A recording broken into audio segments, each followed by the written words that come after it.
Hi everyone, welcome. I see a lot of people first time and a lot of people haven't been here in a while. So great, like Dan. Oh, I shouldn't mention your name because you don't want me. No, there's many Dans, okay. I'm Eric Ma, I'm the host of this event. I'm also I run this geopolitical forum, and we recently improved our format so you get the whole experience. I think only a couple of people have experience last time. But we're committed to this new format. Hopefully you will like it better. And today's topic is, what's today's topic? Oh, okay. We're not going to talk about geopolitics per se. We're going to, as I promised over 2 years ago, if you see the banner page, I say we're going to put our domestic politics in context if we have better understanding of international politics. So today is the day, after 2 years, more than 2 years, we're gonna veer off the international politics, but we're gonna focus on the domestic. But more precisely, we're gonna focus on Western civilization. As you know, the United States is, in a Western civilization, that's actually a leader of Western countries in the past, let's say, after World War II. So I think it's quite proper to talk about Western civilization and touch on a lot of United States, U.S. stuff. Because the Western civilization is very important, right? We all know that, because few of us here, few of us in the geopolitical forum, we care enough to come here today to examine the Western civilization and see if there's a problem that we can help with, and if we can save it, if we decided that's a big enough problem. So only a few of us care enough about this, but we're the elite. So hopefully we can come out of this, have something productive, or at least we have a clearer mind about the whole thing. We're going to bounce around each other, different ideas, different viewpoints, and hopefully have some fun. The Western civilization has dominated the world since, let's say, 1600s. Well, it's not dominated one night. Gradually dominating, and up to this recent, right? And Western civilization, I look at it two different parts. One is the material modernity.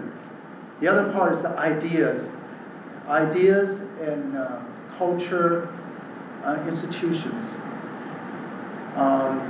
The material modernity, well, both sides are prevailing in this world for 200 or 300 years. So the material side is pretty straightforward. We all want to have a better living standard, better material things to live longer, better medicine, better technology, better production, better science.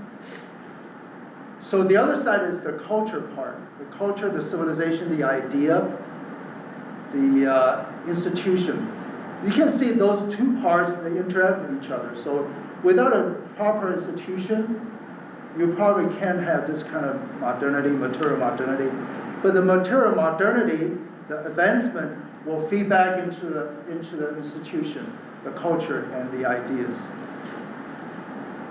But the culture, institution, ideas, when it comes to dominating the whole world, both sides are dominating the world. What we're focusing on today, I'm hoping, is the other side, the cultural idea, the soul and spirit side of it. See if there's anything wrong, if there's any challenge. Because the material modernity, we can see pretty straightforward. But the controversy, or what's up to debate or discussion, is the other side, the soul and the mind, the soul and the spirit. Because Western, and that department has changed since the 1600s, 1700s, now the 21st century. The West has changed, and the domination has changed. And there's signs that the domination is not what it used to be, as far as the ideas. So we want to see if there's challenge. or there's chaos, or there's crisis, or there's even a threat. And we're going to examine that. We're going to try to fix it, see how we can have some productive ideas to fix it. And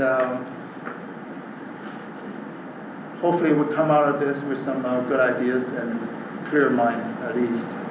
And today I'm gonna have some, I have an outline of topics, but it's highly spontaneous. We can veer off the subtopics that I have, all the better. And Hermioni will be regulate the pace, and she's moderator. So I'm going to introduce her. Her name is Hermioni Zouridis. Dr. Zouridis is a data scientist. She holds a PhD in chemical engineering and has a strong background in oncology research. Her industry experience includes leading data and AI solutions at AstraZeneca. She now specializes in data visualization, bioinformatics, and using real-world data sets to support strategic investment decisions.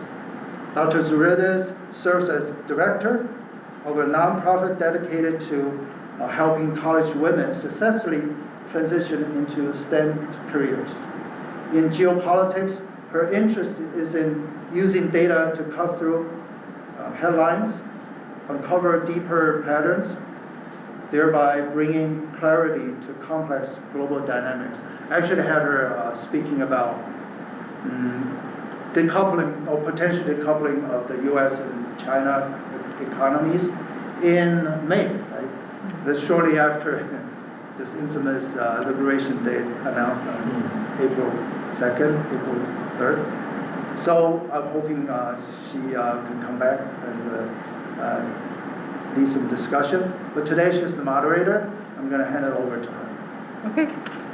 Should I introduce you as well? Yeah. Of course. So we have Eric Mao, a fintech professional turned geopolitics analyst specializing in China.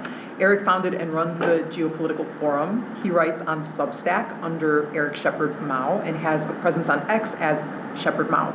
His first book, Diversity, The Modern Fetish and Equality in the Guise of Ideal, published in 2018, will not be his last. The paradox that East and West are not comparable, yet contrasting is essential to mutual understanding, can be attributed to Eric. So, yeah, Eric is going to show a series of videos that he compiled. We can all comment on them, and of course, like he mentioned, you know, everybody's welcome to introduce new ideas as well. Yeah, it's like a stimulates, like a bounce back, see some ideas, provoke some ideas, some viewpoints. It's like prompts for all of our LLMs in our brains. Right. I'm not gonna make it too long. Some videos are from like 10-minute video. I only show you like first a minute and a half. Some are just 25 seconds. Like this one's probably a minute or something. So we just start with Donald Trump met with Zohran Mamdani in the Oval Office yesterday. The whole time I'm thinking Trump totally just wants to, it's great to be here with the mayoral-elect Abu Bakr al-Mamdani. So I was talking to Saddam Hussein, he's the new mayor, he's a great guy. And I said, so look, Osama bin Laden is going to be a great mayor, this guy bin Laden. But, you know, I just told the guy, Mamdani. I talked to Mamdani, I said, Zohran. I said, Zohran, I just met with your cousin, MBS, he's the king of Saudi, he was in my office. He's like a lighter brown, he's a little bit of a lighter brown, I would say, just a lighter shade of a brown. Like Usain Bolt's a darker brown, this is a lighter brown, I would say. And then there's a crazy moment in the Oval Office. There's a crazy moment where a reporter asked Mamdani, Mr. Mamdani, do you still think Trump is a fascist? This is real. And Mamdani's struggling, trying to answer the question, and then Trump goes, that's okay, you could just say yes.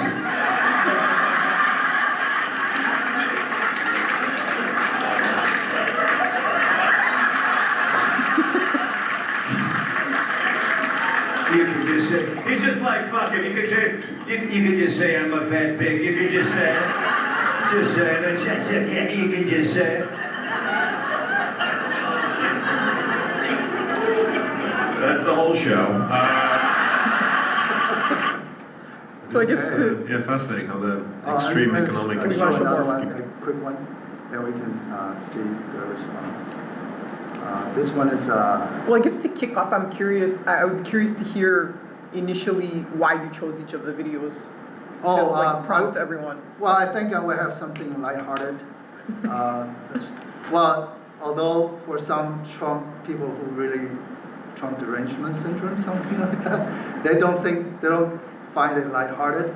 But normally it's lighthearted. I want to start with because when I'm new to this country, I'm fresh off the boat, and one of the things that impressed me most in American culture is whatever talk or even a class in the college, the speaker would start with a joke. I was like, wow, that's a good idea. I like it. I never had that before. I grew up in a different country. They never done that. I was like, that's a great idea. So I stuck in my mind. I like to do it, and I don't have this talent to do it. So I just use the video. But the next one's a little serious. So that has really related to migration, multiculturalism, diversity, and that sort of thing. I started out, but I'm going to show you something more serious. Our protests for two different causes just erupted in Japan. The first is about saving Japanese culture. They're protesting immigration and against Islamic mosques being built. They argue crime is up due to foreigners, and interestingly, even some foreigners joined in. The other movement is to impeach the current PM for risking... That's beside the point. Yeah, so the Japanese, they have this sense of the migration can't go on like this forever or any longer. So that's the main intention of those videos. Okay. So I guess, do you have any initial comments? Yeah, I do. Because on the very big picture, this civilization, Western civilization, they're big on the equality, rights, and freedom. And it served it pretty well. Although we all know freedom occasionally will involve some chaos will ensue, but it always calms down by itself because freedom is in everybody's mind. People are on the same page. They will work it out. After some chaos, they will work it out. They know better what each other's viewpoint is, and they settle things, and it will back to normal until next time. And over time, you have a more lively society, more ideas, and also people are happier because they get to voice their opinion, however that is, and not supposed to interfere what they have to say, except some exceptions, right? So people are happier. It's said that freedom is like a bird. A bird likes freedom. They want to get out of a cage. It's like human nature. It's like animal nature. So people are happier, and it works out for the society. The society has better ideas and grow faster for capitalism. It comes with it, for liberty, for equality, right? Because everybody's free, so everybody's equal in theory. And so it served this civilization quite well. And I looked at it, I want to come to this country. That's why I came here, right? It's no denying of that. But over time, maybe it goes out of whack. Maybe people are different. The composition of the population shifts. The world shifts. And people's behavior changes. Now they want more freedom. Now they want too much freedom. Or the freedom, they go out of whack. They don't have the same level of morality or religious conviction, that sort of thing as a foundation. So that's why I have this sentence. What did I say? The price of freedom maybe is freedom itself, because freedom can kind of self-destruction. That's what I want to throw out, see what you have to say. So I guess the prompt is relative to this video is like, do you guys think that the Japanese people are justified for asserting themselves in this way? 100% they are, yes. Yeah. They're a sovereign nation, yeah. They can do what they want. Any other, because So Japan how has been a lot, or at least this has been going around a lot in social media about like, you know, the destruction of the Japanese culture and them pushing back. Like, I'm just curious. So what percentage of the population feels that way? Of the Japanese population? Yeah. I don't know. Is this just a few videos? Is it? I mean, anecdotally, if I open up X and I go on the feed that's like not who I'm following, it's loaded with protests about Japan, like protesting anything and everything having to do with mass migration into their country. And then there's also a lot of like citizen Japanese journalists, right, that are filming all the disrespect that's coming, definitely not from local Japanese. It's coming from people that are not native to Japan. But we can agree there's a bias of that, right? Meaning, like, you could be your average Japanese person, and the like social media is going to give you the most like small vocal minority. For sure. Yeah, I'm just saying anecdotally. Yeah, Right? yeah. Yeah. So Japan has a demographic problem, so that has to be part of the conversation. I don't know. This is the first time hearing some of these mass protests in Japan. Is the government has something changed where they're actively trying to import immigrants? They were. Because of the demographic? They were until they elected this lady that's the PM now, that's sort of like they're calling her the female Trump, and she wants to deport them all just because of all the problems that they're causing. Supposedly, I mean, just from what I'm hearing. Alleged. Oh, yeah, like, I have not walked the streets of Japan to know. So the through line between both of those videos are the PM is a populist, Mamdani is a populist, Trump is a populist.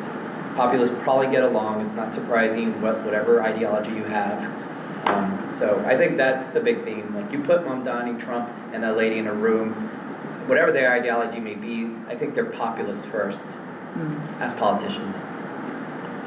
Vic, back there, I know you were like, looking like you wanted to say something. I was just going to say, this is, I tend to have more libertarian leanings, but the establishment regime libertarianism that calls for open borders is basically calling for its own destruction, because all you need is a bunch of people who are anti-libertarian to come in and demographically overwhelm the people who might be libertarian, and your libertarian project is over. And I brought this to libertarians, establishment regime, LP libertarians, and I haven't seen an answer to that yet. All I get is, well, but people have the right to move where they want. The government shouldn't stop them. Okay, fine, but at the end of the day, you're going to have to choose the least worst of not ideal options. One of the least worst options might be, you might have to control for certain populations coming in. You might have to have certain border restrictions that a libertarian, understandably and instinctually, wouldn't want to have. Like, I resonate with the idea of, like, the government can't tell me where to go. If I want to go over here, the government can't tell me. But at a certain point, people do have a collective right, without being collectivist, they do have a collective right to decide, we want to maintain certain norms, we want to maintain a certain culture here, and it looks like, I don't know much about this. This is kind of the first time I'm hearing about this Japanese protest about immigration. Doesn't surprise me at all. But yeah, I think people have a collective right to decide how their country goes, and I think that should include the right to say we're not going to have mass migration. So Vic, just to build on that, like, are you implying that, like, take libertarianism, right? Like, there has to be, like, maybe certain qualifying characteristics, or else libertarianism, or maybe like even a society that's not libertarian, right? It won't function at all, like without like some sort of like priors from like the people either migrating into the country or the people all agreeing to participate in the society. I think that's probably true. I imagine that if you talk to just a standard establishment libertarian, everybody's essentially interchangeable, and the government's only job is to protect everybody's rights. And, if the government starts doing things that violates other people's rights, well, then they're not libertarian anymore, and that's the problem, blah, blah, blah. But at a certain point, it's like, yeah, you do have to have certain fundamental starting points that if you bring people who don't share those fundamental starting points, you're dooming your project. Now, I'm not saying you necessarily have to be libertarian, but this idea of too much freedom, that might not be the best way to phrase it, but that kind of thing is what I'm thinking about. Is like, okay, yeah, too much freedom. Everybody can come in. It doesn't matter if you share our cultural values and you decide to vote against freedom when you come in. You know what I mean? Dan, were you looking to say something?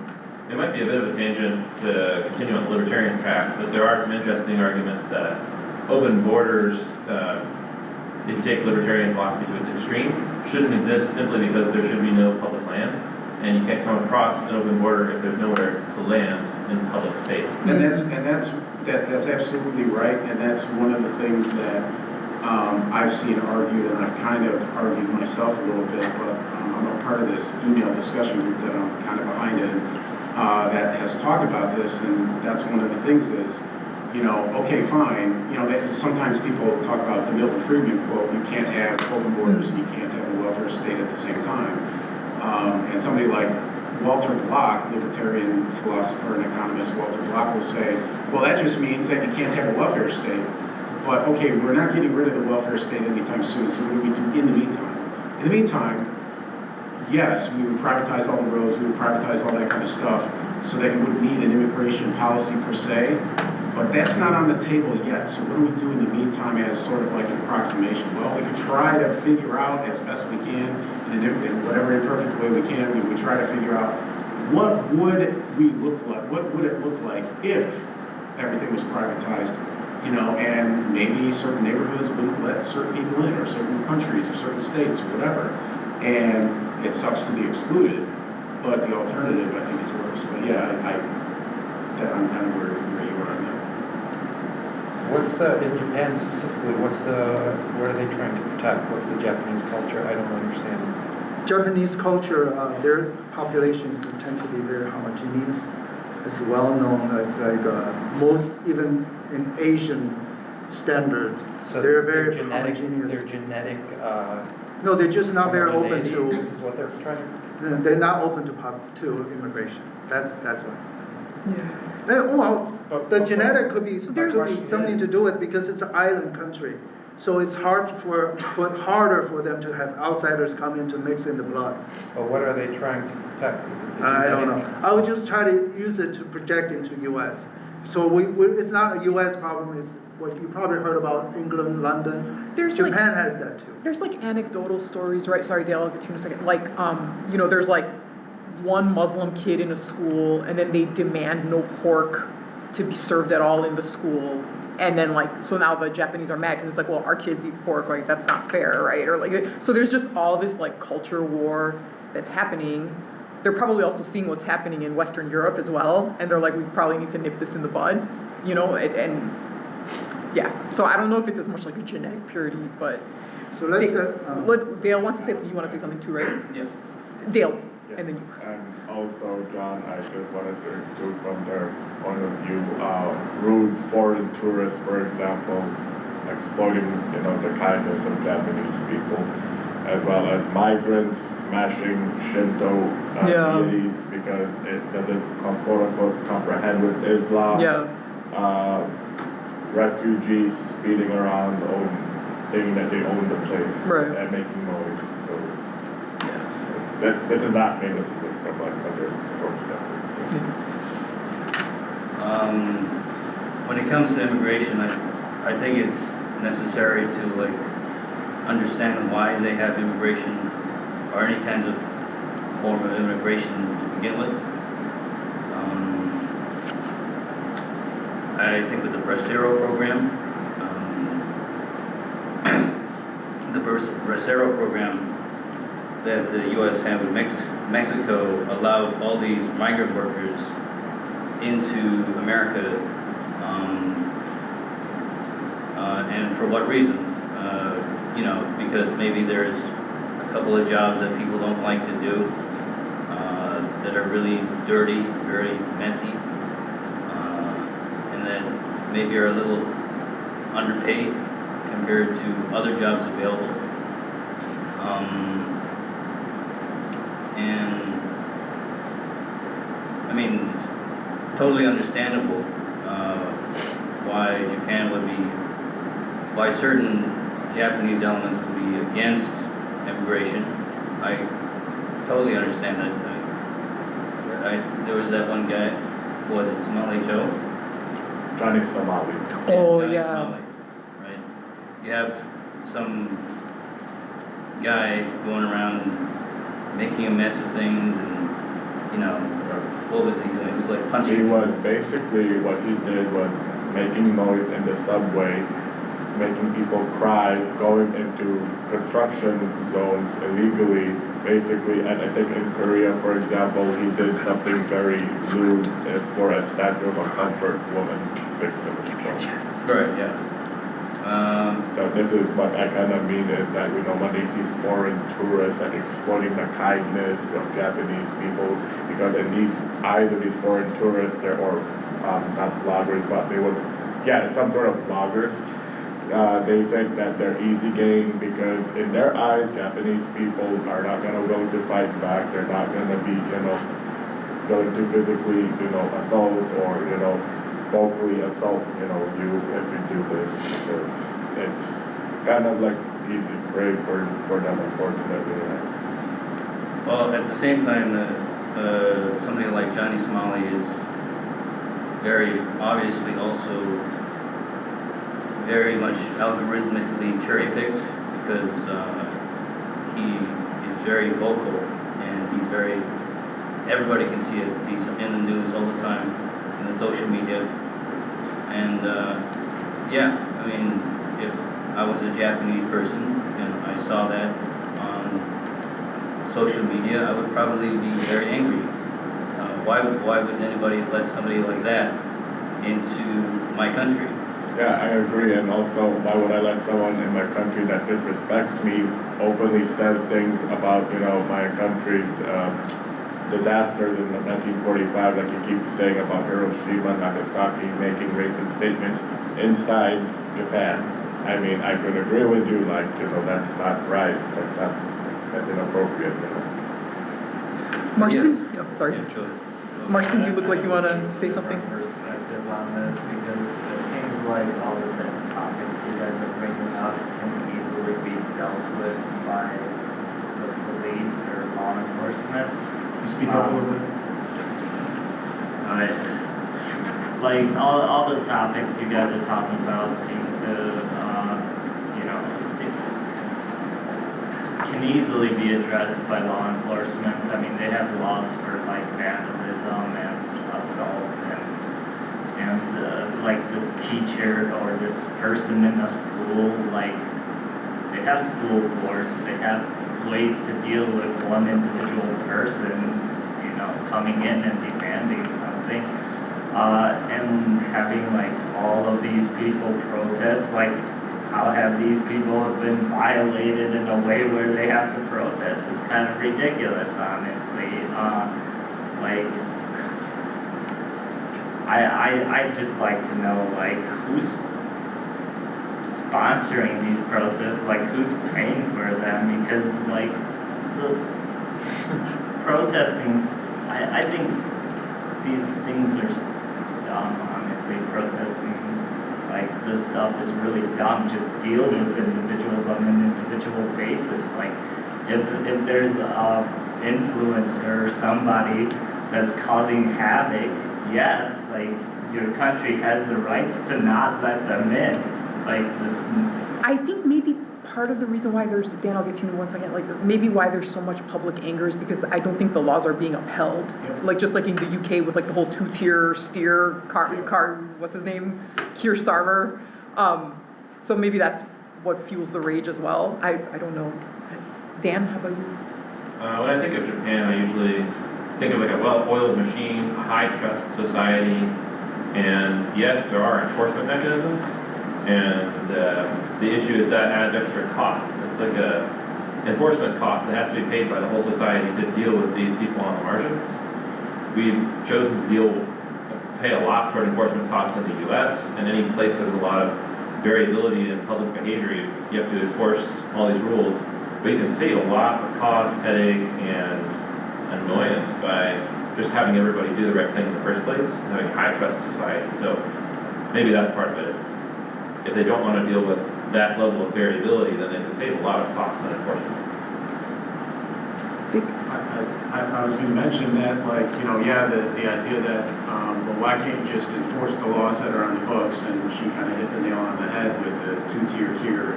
Like, that's not going so well in Britain. Like, you can pray silently in your head near an abortion facility, and they will arrest you for it, right? That's how bad it's getting. You can say the word faggot, and they will arrest you for it. Like, Piers Morgan and Tucker Carlson had a very funny exchange where Tucker's like, faggot, faggot, faggot, you know? Like, why don't you say it, Piers? Because he'll get arrested if he does.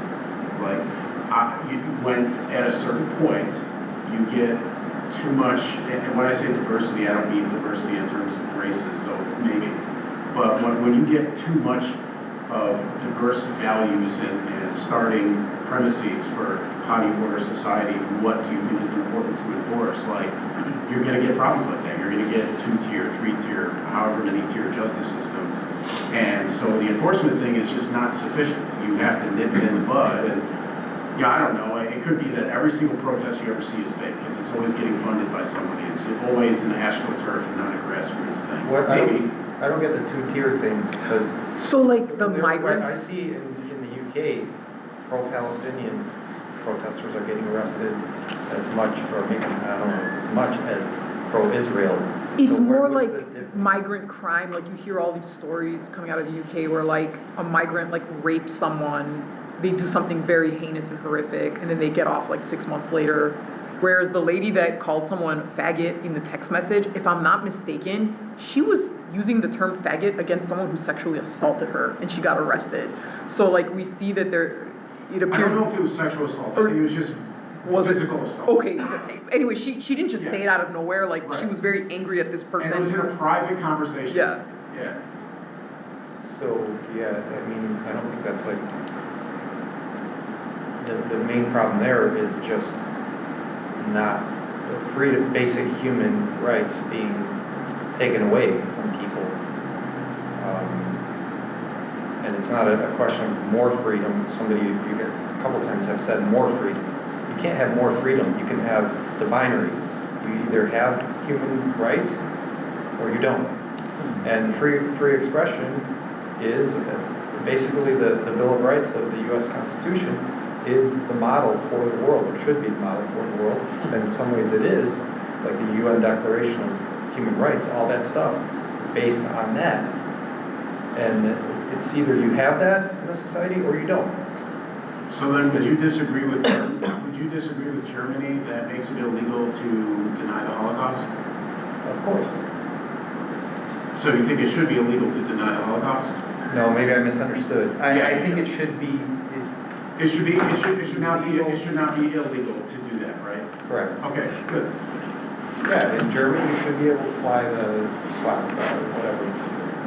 Well, in England they want to start to pass like blasphemy laws, right, where you cannot even say anything like English people can't say like, oh, we're losing our country to migrants. Whereas like, they're on the other side, right? Like there's all like countless videos of imams saying we're gonna knock on every door and make sure Islam enters every house, and they don't get in any trouble for saying that, right? So that's where I think a lot of the anger about the 2 tiers comes from.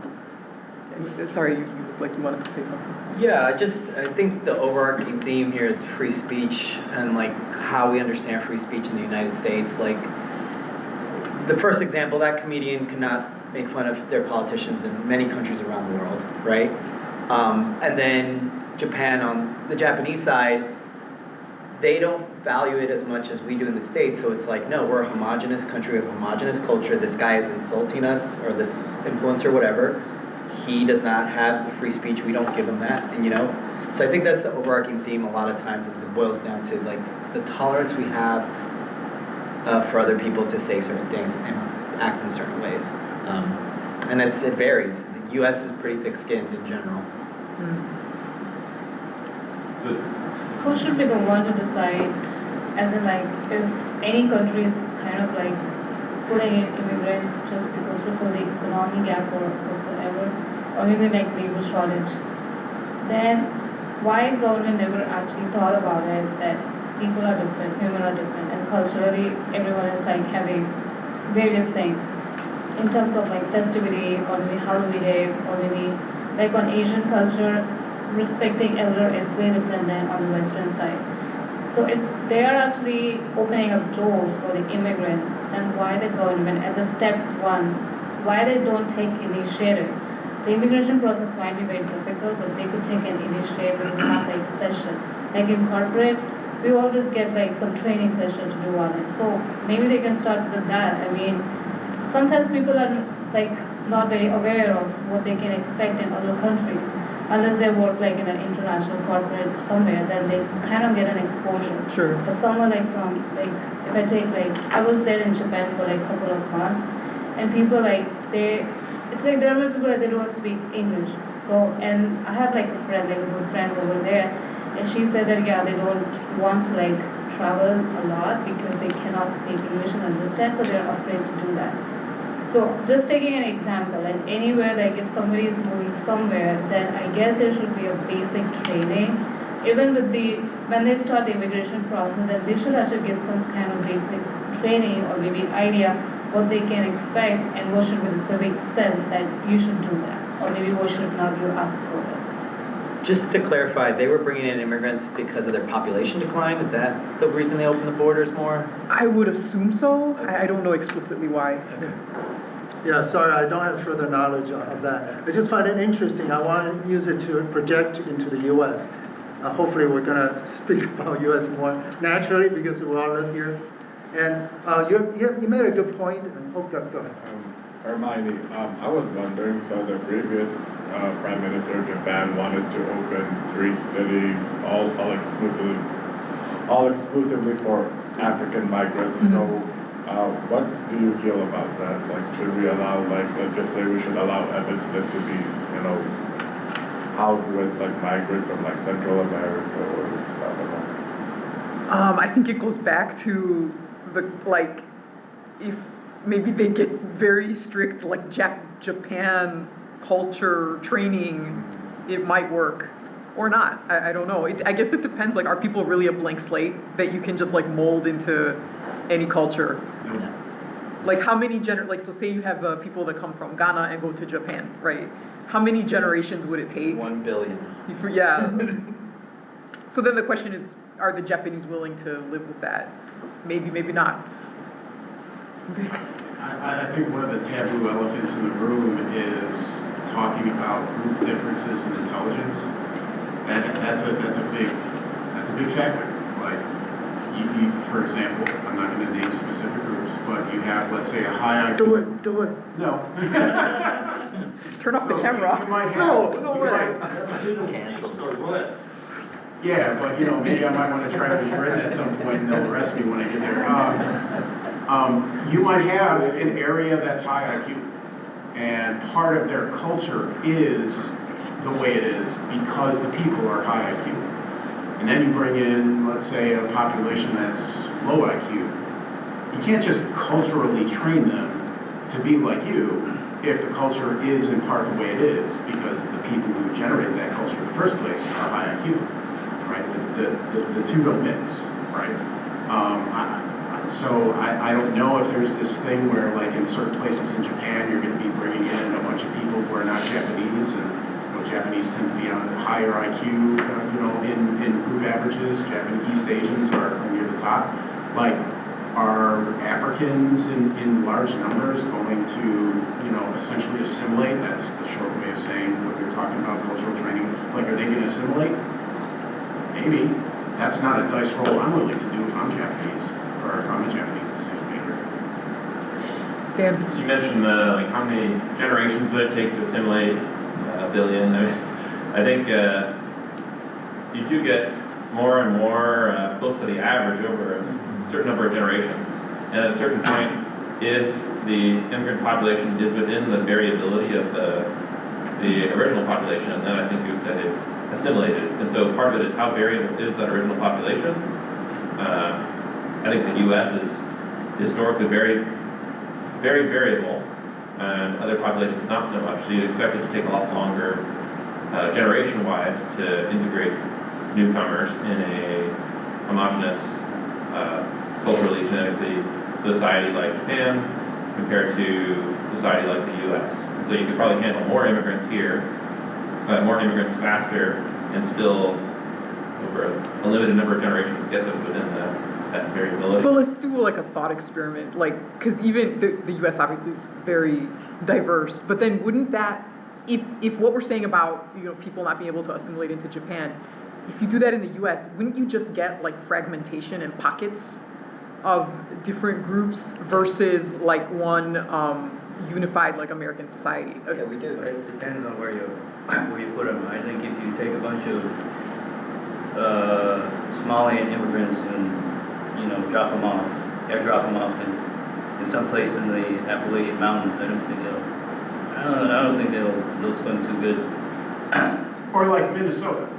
Or Minnesota. Yeah, where like the people, I think the origin of the people of Minnesota is very primarily like Scandinavian, if I'm not mistaken. Dale and Dan. You know, as someone that went to that state more than 3 times, I can agree with you. They actually emphasize ethnic Norwegian heritage. Dan? Art, Art, what do you observe something interesting? I think we could probably come up with objective measures of assimilation too, where to effectively assimilate, you have to encounter people on a daily basis. And so if there's 2 people 5 miles away from each other, but they never see each other during the day, then they might never assimilate. And so being in the same country is no guarantee that you have any sort of assimilation happening. Being in the same neighborhood also. So you have to have some sort of an actual interaction, like within a number of feet where you can potentially strike up a audio conversation, I don't know. But yeah, you can easily fragment if you say, you landed in the United States of America, assimilate. Yeah, just like all the Europeans did when we first came over from Europe. We assimilated, right? Yeah, we assimilated by genociding all the natives. And Minnesota, I don't think had any Norwegians in it a couple hundred years ago. I doubt it. I meant the Minnesotans of today. I mean, but my point is, we start history in 1776 or Sure. 16, whatever. That's not when history started. Sure. When did it start? When did recorded history start? No, you said that's not when history started. That we So only then- go as far back as when the Europeans came to this country and wiped everybody out. So that's when history started? In North America, no, it started way before that. Okay, when? There was huge civilizations here way before that. I don't know, let's say you're... Throughout all of the Americas, and the high IQ people gave us the ability to wipe out humanity forever from the planet with the atomic bombs. So we should all be done? But then shouldn't we didn't say apply, that, I'm just saying. wait a minute, Alex, shouldn't I'm we apply the same level of defensiveness to our own ancestors, the Greeks that were ousted from Western Turkey and Constantinople? Like, aren't we like the Native Americans of Turkey? I'm for people moving to wherever they want to move. I'm for freedom, and the government shouldn't get in the way of that unless there's like some critical mass of like craziness. In Japan, I don't know what's going on. I know they do have a demographic problem. That's probably why the government's like, oh, we need people to do these jobs. And now there's a backlash against that because somebody had a disagreement about pork. How bad is the problem? I don't know. That's how it starts. Yeah. That's a microcosm of the world. For sure. Dan? It's an adjacent conversation here about identity, individual identity or group identity, how much we identify with, like, we are just one individual person who, at this point, should be allowed to move anywhere, or is there a portion of our identity that's at the group level and really does depend on a specific place, specific time, specific shared attributes? I don't know if that's the focus of today's discussion, but it would be an interesting topic. Yes, Yeah, for sure. definitely. Can I, go ahead. I was just going to say that we do have to recognize that the United States is the outlier, meaning there was, like you said, lots of civilizations before this group came. It became like, the defining, when history started, so to speak. Not that I agree with that, but that's kind of how things go in Western civilization. And other countries have rich histories from like when we migrated out of Africa, like crazy, crazy rich histories. And it should be understood that the U.S. is the exception to the rule, and that may not work as a good model for other countries, so we shouldn't always compare. So just food for thought with respect to that. Yeah. But for me, I'm just looking for like integrity in your argument, right? Because like the North Americans came here, displaced the natives, just like the Turks went to Greece and displaced us, our ancestors, right? So like, isn't that equally unfair? Like why are the North Americans like demonized for doing something that has happened all the world over and over again, and like the Greeks don't, Yeah, they don't go I marching agree. like free Constantinople, right? Yeah, I agree to a certain extent. They have plenty arguments online. What? Like they have plenty arguments online all the time. Oh, can I, since that's a good. I'm just looking for consistency, because Yeah, like, I That's give you some exactly what I'm looking consistency. for too. And The consistency is, there's no fairness in war and love. So you can't say, oh, the Turks displaced Greeks. Oh, it's not fair.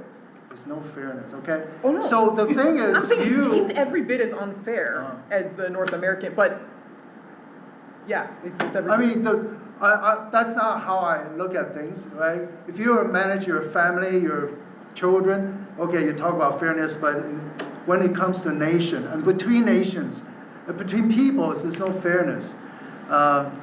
Except short for like extreme cases, if you commit genocide, massacre, those things, that's not good. But short of that, there's no fairness. So what I want to say is,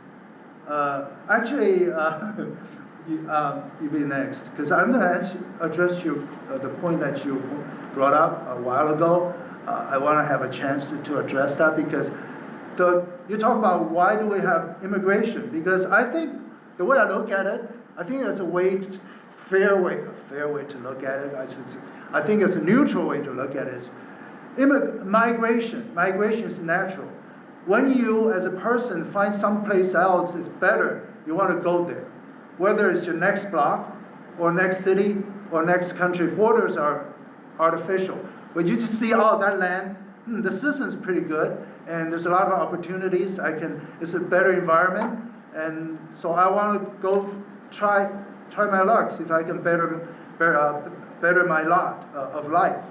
That's what migration is.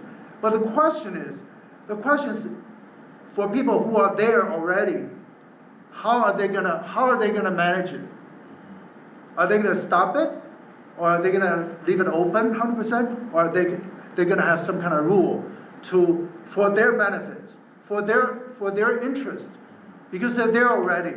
Well, is it fair? Oh, how did they get there? They wipe out the Indians? Hey, I don't talk about fairness. Again, there's no fairness in war and love. The Indians didn't manage well. They suffered. So the whites, they have to look at the Indians' lessons. Okay, we don't want to end up like Indians, so we want to manage well while we can. That's how I look at it. The Chinese, the same way. Okay, we have people coming in from outside, Vietnamese, they want to come here to work, Russians, and we want to manage it well. We don't want to end up like Indians or many other examples.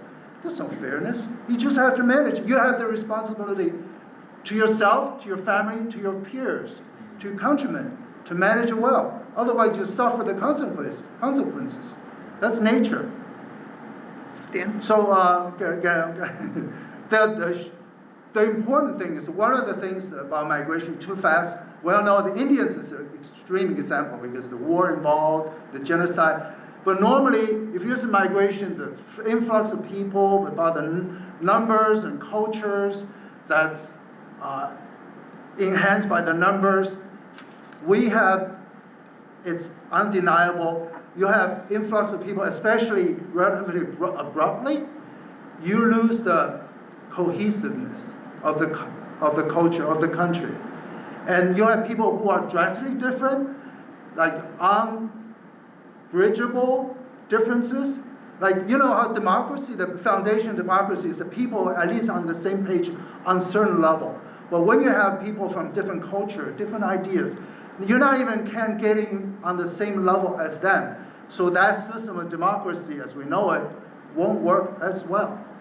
So back to your question, I think a couple of you raised the question, why why do people want to let immigration in the way it is that people complain, like Japanese complain, the Brits complain, and Americans also start to complain? I think it's, we talked about a couple of weeks ago at David's house about people's psychology. They have some kind of deficiency, or their self-hating kind of tendency, that sort of thing. I kind of did a little research myself. I had, that's why I love David's session. This is very thought-provoking. I had like kind of studied that a while back, but not from this angle. So I did a little bit myself, redo it. I redid it for this. I think the psychology about some people from 0 to 50 months of life, if they suffer or experience some trauma, like a baby, it's easy to traumatize a baby. If the baby is crying out of hunger, discomfort, or fear, if the mother doesn't go there to comfort the baby, to address the issue quickly enough, it's a subjective term, right? Quickly enough, the baby will traumatize. If it happens all the time, the baby will feel unsafe, insecure, deprived, not loved, and not having bond with a caretaker, which usually is the mother, the primary, the first caretaker in the baby's life, 0 to month 15. That will cause trauma. That will be permanent trauma. Well, of course, there's a chance that you can address it, but basically, there's a very sticky issue for the rest of their life. Those people, they project their infancy experience outward. When they're grown up, well, I'm skipping a lot. I don't want to get into too much detail. Art will say it's like, that's the kind of not good way because I lose people, right? So let's fast forward. When this baby grown up as a person, he still has that trauma with him. But he doesn't want to tell people, oh, because I was a baby, people will mock this person, right? But he will project outward. Because of trauma, so I felt traumatized, so that's how he looks at the world. There's the victims, there's the villains. To him, infancy, the villains is the caretaker. Not paying enough attention, let alone some kind of real abuse, but even the lack of attention, it's a traumatized. So his view of the world is that there's a villain, there's a victim. So he positions himself as a victim. So everything else, he wants equality. He wants to fight for the victims, like himself. There are many of those people, because there's not many mothers that are not attentive enough.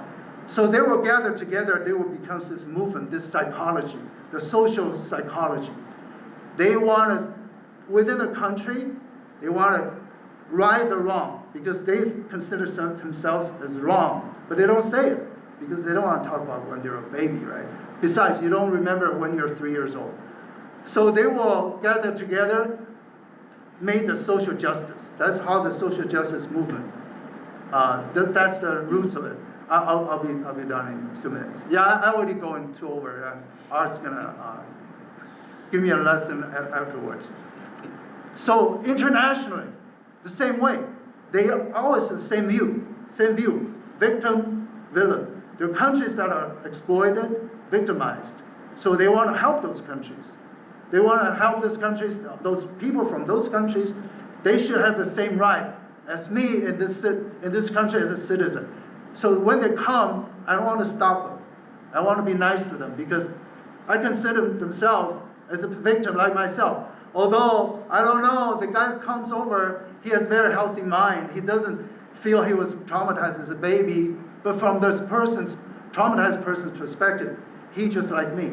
I want to take care of him. I want free immigration, although he can't do everything he wants, but he has a tendency. He thinks those are entitled to free this, free that, free immigration, as if himself is entitled to free stuff. So we had Vic and Dan and Dale, right? I was just going to say, you asked a question like, why do people want this, migration and all that kind of stuff, answering that question. I'm reminded, I can't remember when this was, just a number of years ago, but I remember hearing something that there was like maybe a memo or a report, like an internal document or something like that at Amazon. And what they noted was that the more heterogeneous their workforce was, the less likely that it would be that they could, form some kind of union to perhaps resist whatever they're doing in management or whatever. So, which I think is a good microcosm in the private sector, what I think the established elites want to do in as many global areas as they can, which is, make the populations in the countries that you want this to happen to, make them as heterogeneous and diverse as possible to thwart the term I heard this used, and I forget who came up with it. The point is to thwart political will formation, right? If you have a bunch of different pockets of different people, because diversity, they're going to be much less likely to resist, the political machinations of a corrupt and entrenched elite class. So I think that's a part of it. This isn't just people want to go to different places and they want to, the caravans from a number of years ago, those didn't just happen. Those were globalist institutions, they were getting UN debit cards or something like that. I forget how that works, but these were engineered population transfers and demographic issues that were. Got any evidence? Well, Somalia to Minnesota. I forgot the documents at home to print it out. What Vic is saying. Do you have evidence that it's all genocide all the way down? That's how the country was founded. Do you have evidence for that? Of plenty of people who came for work. That's why people moved to. Do you have them with you right now? No, but okay, then you don't have the evidence, just like I don't. So there you go. So you don't think that people just go where the work is? It's as simple. I don't think it's that simple. No. Really? So they're like, oh, George Soros is calling me. I'm gonna go. I think they're getting agitated and guided. There's that great documentary by that famous lady journalist that what's her name? She's Portuguese. It's called it's a series on trafficking different things. And she went to Mexico to see how the humans. It's a very well-oiled machine. It's like industrial scale.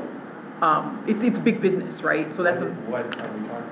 The trafficking of people into the United States. For? They don't even know because they're like, we just want a better life.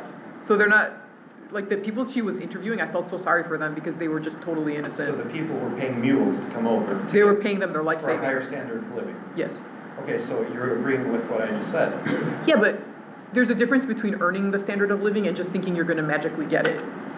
So there's this demand for people who want to get out of countries that are not as economically viable as the U.S. to come to the U.S. Yeah. Sounds like nature. Yeah, but what are they going to do once they get here? Can they? They're going to make a lot more money than they did back home, and then they're going to send the money back to their loved ones. I don't think I'm skeptical, but I don't have the evidence to share with you. Dan, what are you going to say? I think you could talk about net migration as a way to figure out what the story is. People come here, and then a certain percentage of them leave, then that's probably more of a natural supply and demand balance. Because if people come here and they can't leave, obviously that's artificial. Or if they're forced to come here, that would be artificial. It sounds like that you're arguing maybe they were pushed in this direction or forced. You're arguing maybe they were enticed Enticed innocently, yeah, potentially. Enticed by something not moved here by fraud or coerced or by fraud. Either way, there is a mechanism for them to leave at a certain point, and that would be a net migration out. And so there are people coming and going. I would assume as long as it's free, then that's kind of a supply and demand thing. And if they want to stay here, like Alex said, then they would stay. If they don't want to stay, they would leave. And at that point, they're no longer coerced or fraudulently forced to be here.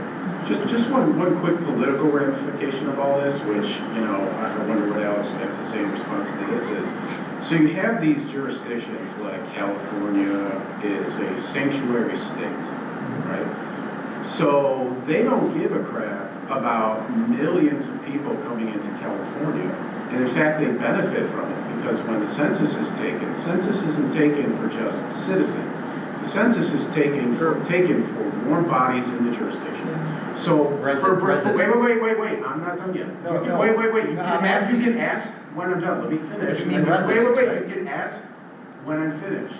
Stop interrupting me, like, that's a habit with you. So you get these millions of people who come into a place like California. And so the census rewards them with more electoral college votes and more representatives in the House.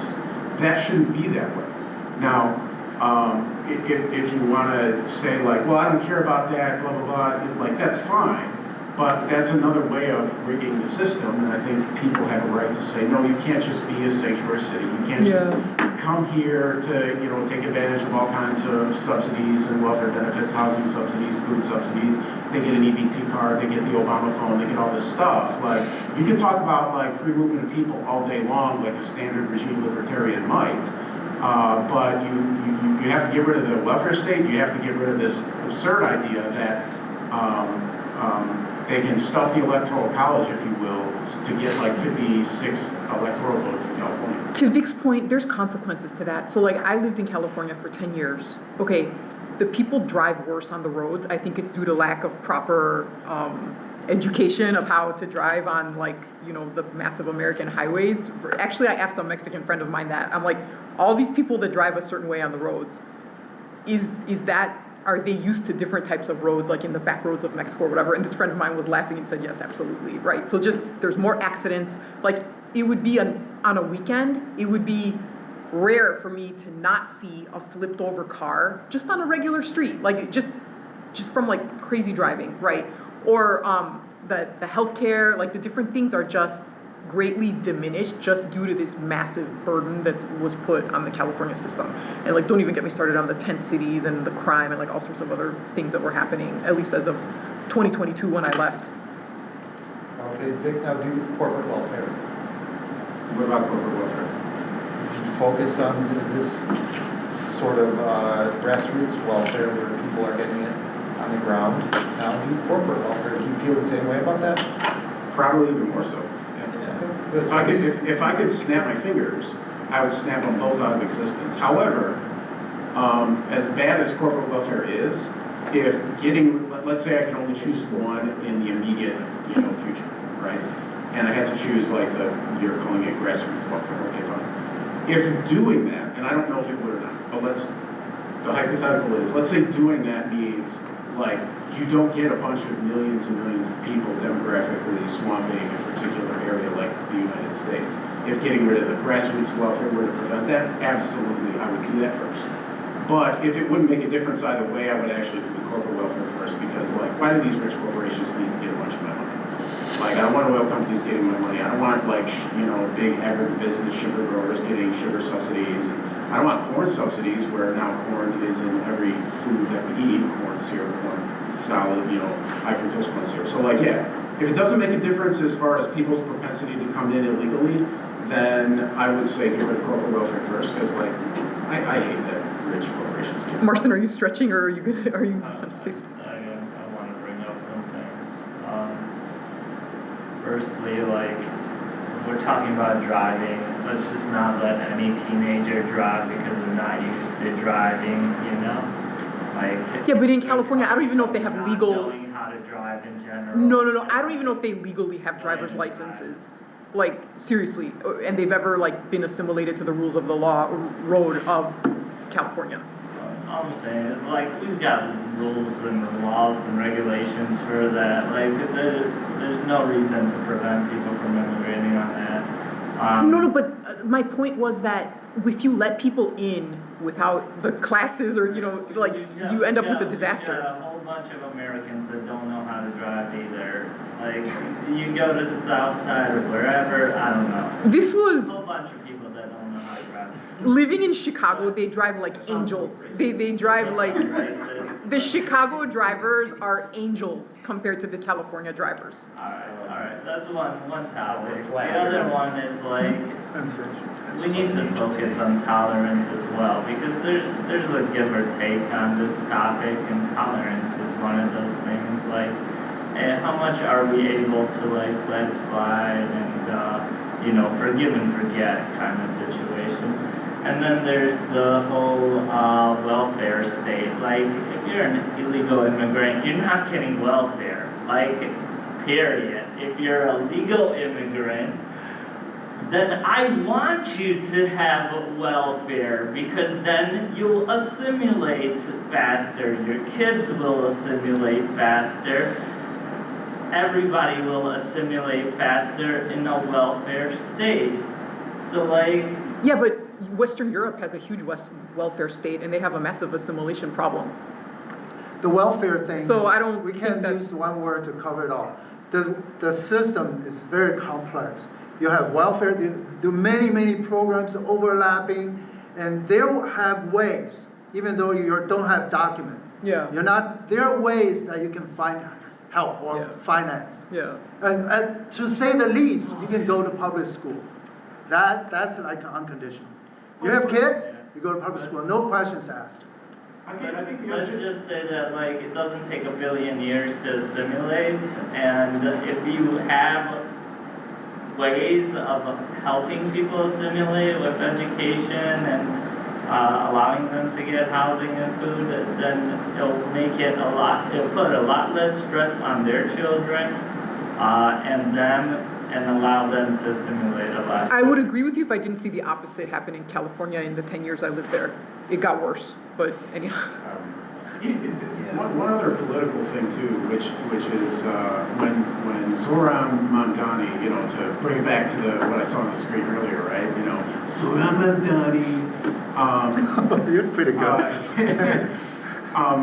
I saw a number of breakdowns. I don't know the source, so I can't bring the evidence, Alex. But I saw the number of breakdowns that they broke down the voters by whether they were native-born New Yorkers and whether they were foreign-born New Yorkers. If only native-born New Yorkers could vote in the New York election, Mamdani would not have won. It would have been Cuomo. Now, I'm not a big fan of Cuomo. I think he's a dirtbag. I think he killed, hundreds, if not thousands of people by shoving a bunch of COVID patients into the nursing homes, and a lot of old people died. Something should happen to him but Cuomo would have won if it was only native New Yorkers. And if it was, but the foreign-born New Yorkers, they voted for Mamdani, it was like a hyper landslide blowout of it was 60-something% Mamdani.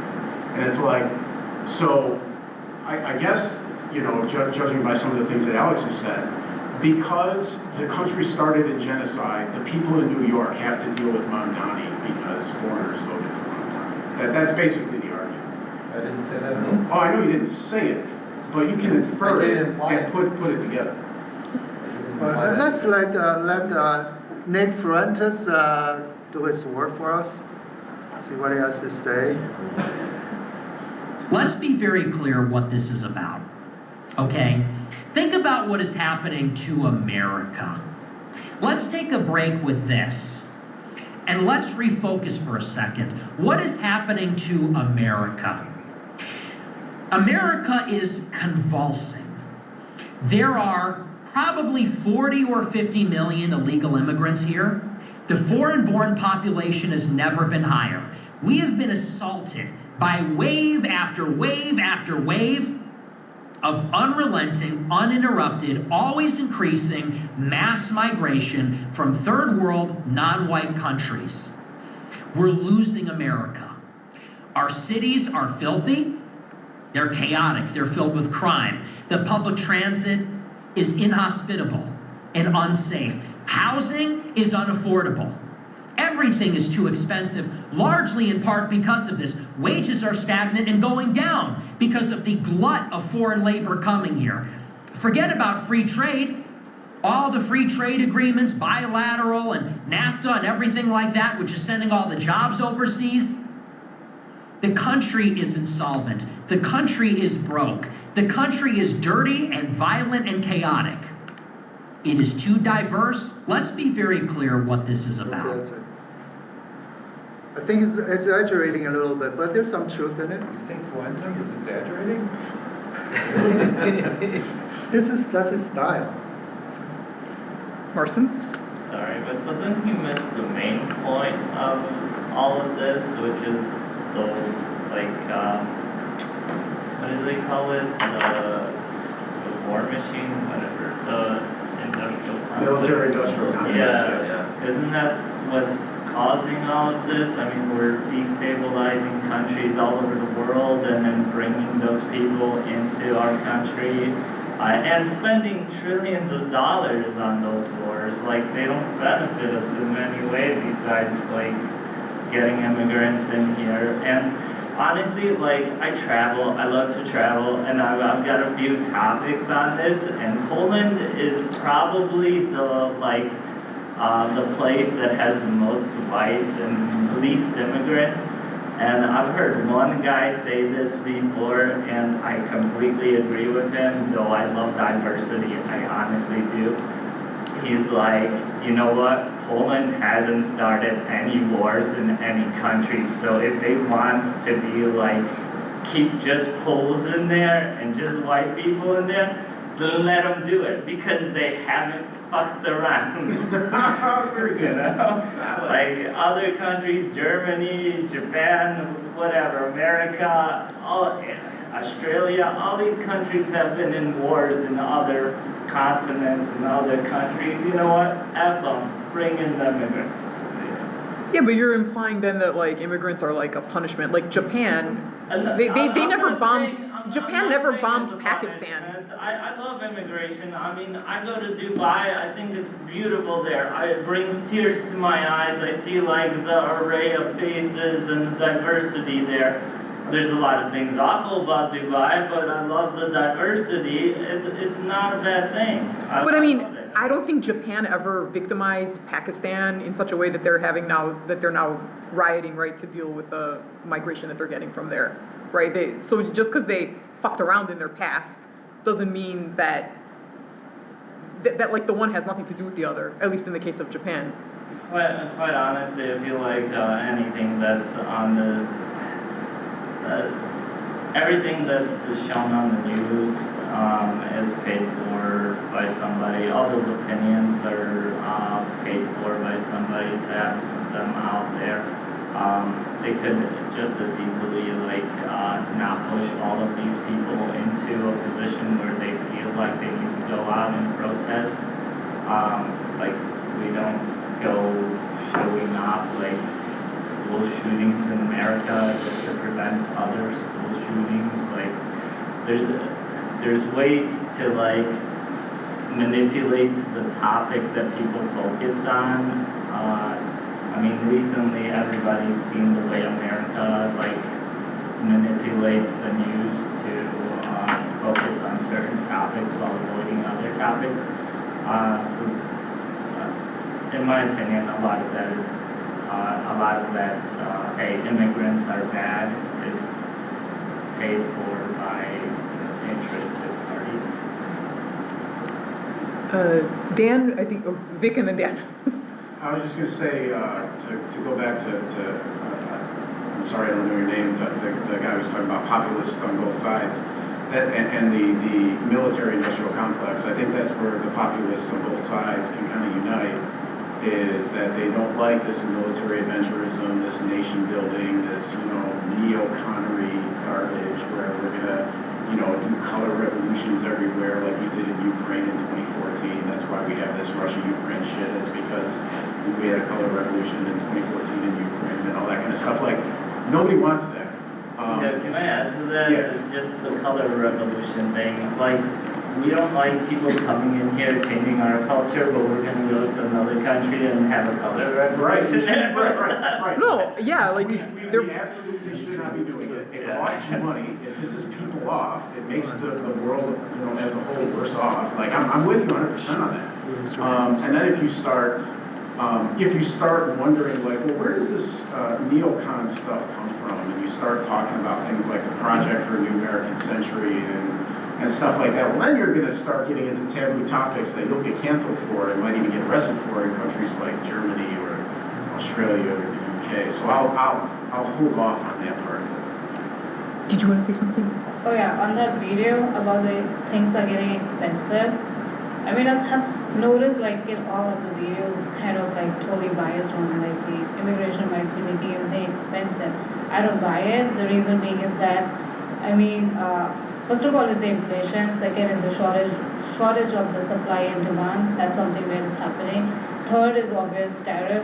And fourth thing is like, I think the market has been down like based on the inflation since 2020 and before the COVID time. So I guess everything is getting expensive. It's not because one of the reasons like immigration, but it just have like historically like since the COVID time, the market is not doing well all along the way. And on top of that, tariff is just like the cherry on top to make things worse. Sure. So, I mean, I think the social media stop kind of like projecting that the housing and everything is getting expensive because of the foreign people. I mean, I feel like probably there should be some finance number on those kind of videos. Yeah. All right, so Eric wants to start talking about, what is it that you're going to talk about now? We talk about freedom. Yeah. Americans are big, especially Americans, they're big on freedom from the government. So that's, in other words, we're talking about the topic of American style democracy or Western style democracy. How it is not working that well as before. The same democracy, it's kind of deteriorating because times change. People change. And the system hasn't with it. So let me start with this. Hey guys, I've decided I'm gonna do something. I'm gonna share something personal that I wasn't sure I was gonna share. But I think it's important. Charlie Kirk and I were not friends at all. In fact, the last week of his life, we were beefing hard. Beefing online, beefing on air. But the day before he died, he did something that shocked me. He sent me a personal message, calling for personal dialogue, wanted me to come on his show. He said we could be gentlemen together. He said we could deal with our disagreements agreeably. And in the past week and a half, just watching people talk about civil wars and censorship and all this stuff coming out of his death, I just thought it was important to let people know, don't put that on Charlie Kirk, because the last day of his life, he was reaching out to have not more censorship, more conversation, more dialogue with somebody who honestly was one of his adversaries, me. And I just want to share that with the world. And I hope that maybe it might help somebody on both sides deal with issues more like he did. Okay, I think I picked this one because it's the kind of epitomized this a lot of things about the democracy. Number one, it kind of polarized people because people think, well, in charge, I'm the master of the country, I have a vote, so I'm naturally get more involved. You get more involved in politics, you get agitated, you get many emotions, right? This is BS. I'm telling you. This is the cringy stuff. The guy died. Kirk died, and now he's coming out and saying, oh, I want to talk to him. Where were you the day before he died? Right? It's like, we have another meetup group. They do that stuff. They come, well, okay, the guy's not here. He RSVP'd to be here. He's not here. I have a question for him. We're friendly, we're friends. We had coffee before, 2 months ago. I really wanted him to be here. I didn't want him to, he signed up here, he's not here. Why is it cringy? Because it's impossible. It's not only impossible, it gets wider and wider apart for multiple reasons. Number one, the reason we can generalize it by saying that democracy without common ground, without the most basic, the least minimum common ground, the democracy won't work. And everybody should know that. But for someone says, oh, we're going to bridge two sides, just for the sake of bridging it, it's just a virtual signaling. It's like, if you look at the picture they try to put in your head, two sides are shaking hands. One side is wearing a MAGA hats, and they're shaking hands, all smiles. It's cringy. It's just like, ugh. That's one problem, right? We can generalize that lack of common ground. Why is there lack of common ground? Number two, number three is the lack of equality, because the beginning of this republic, I talk like American now. In the beginning of the republic, there's very little inequality. Most people, the pilgrims and their descendants, is 2-3 generations later, they're still pretty much equal. No one is aristocracy, obviously. No one is like dirt poor. They pretty much all poor, all kind of poor, all kind of medium educated. No one's like a PhD. No one is illiterate. Well, not no one. Most people are not like that. So education-wise, economy-wise, social status-wise, they're pretty much a certain level of equality compared to today. That's how democracy works. If you're not equal, how can I struggle with in the system, right? If we're like a lopsided, a different kind of status or power, economic power or social power, whatever power, or mind power, if we're so lopsided, how can we make the system work, which is based on equality or certain level of equality, right? That's number two. Number three, back to the migration issue. People are from different religions. They're from different cultures. They're not here to assimilate with you. They assimilate when they have to. Okay, if I can't speak English, I have no one to talk to, I can't order food at a restaurant, I can't find a job, okay, I speak English. Well, some people say, oh, well, I come to America because I believe in America, I want to assimilate. There are people like that, but most people, they're practical. They're here to make a living, to better themselves and their family. So they just want to make it. So whatever is to their interest, they will do. They're not doing it for assimilation. That's some people's imagination. Come on, wake up. So based on that, 3 different discrepancies. The composition, the cultural background discrepancy in the country, and the economic discrepancy, which means inequality status, and what's the third one? For those inequalities, the democracy is not working as well. So it started good.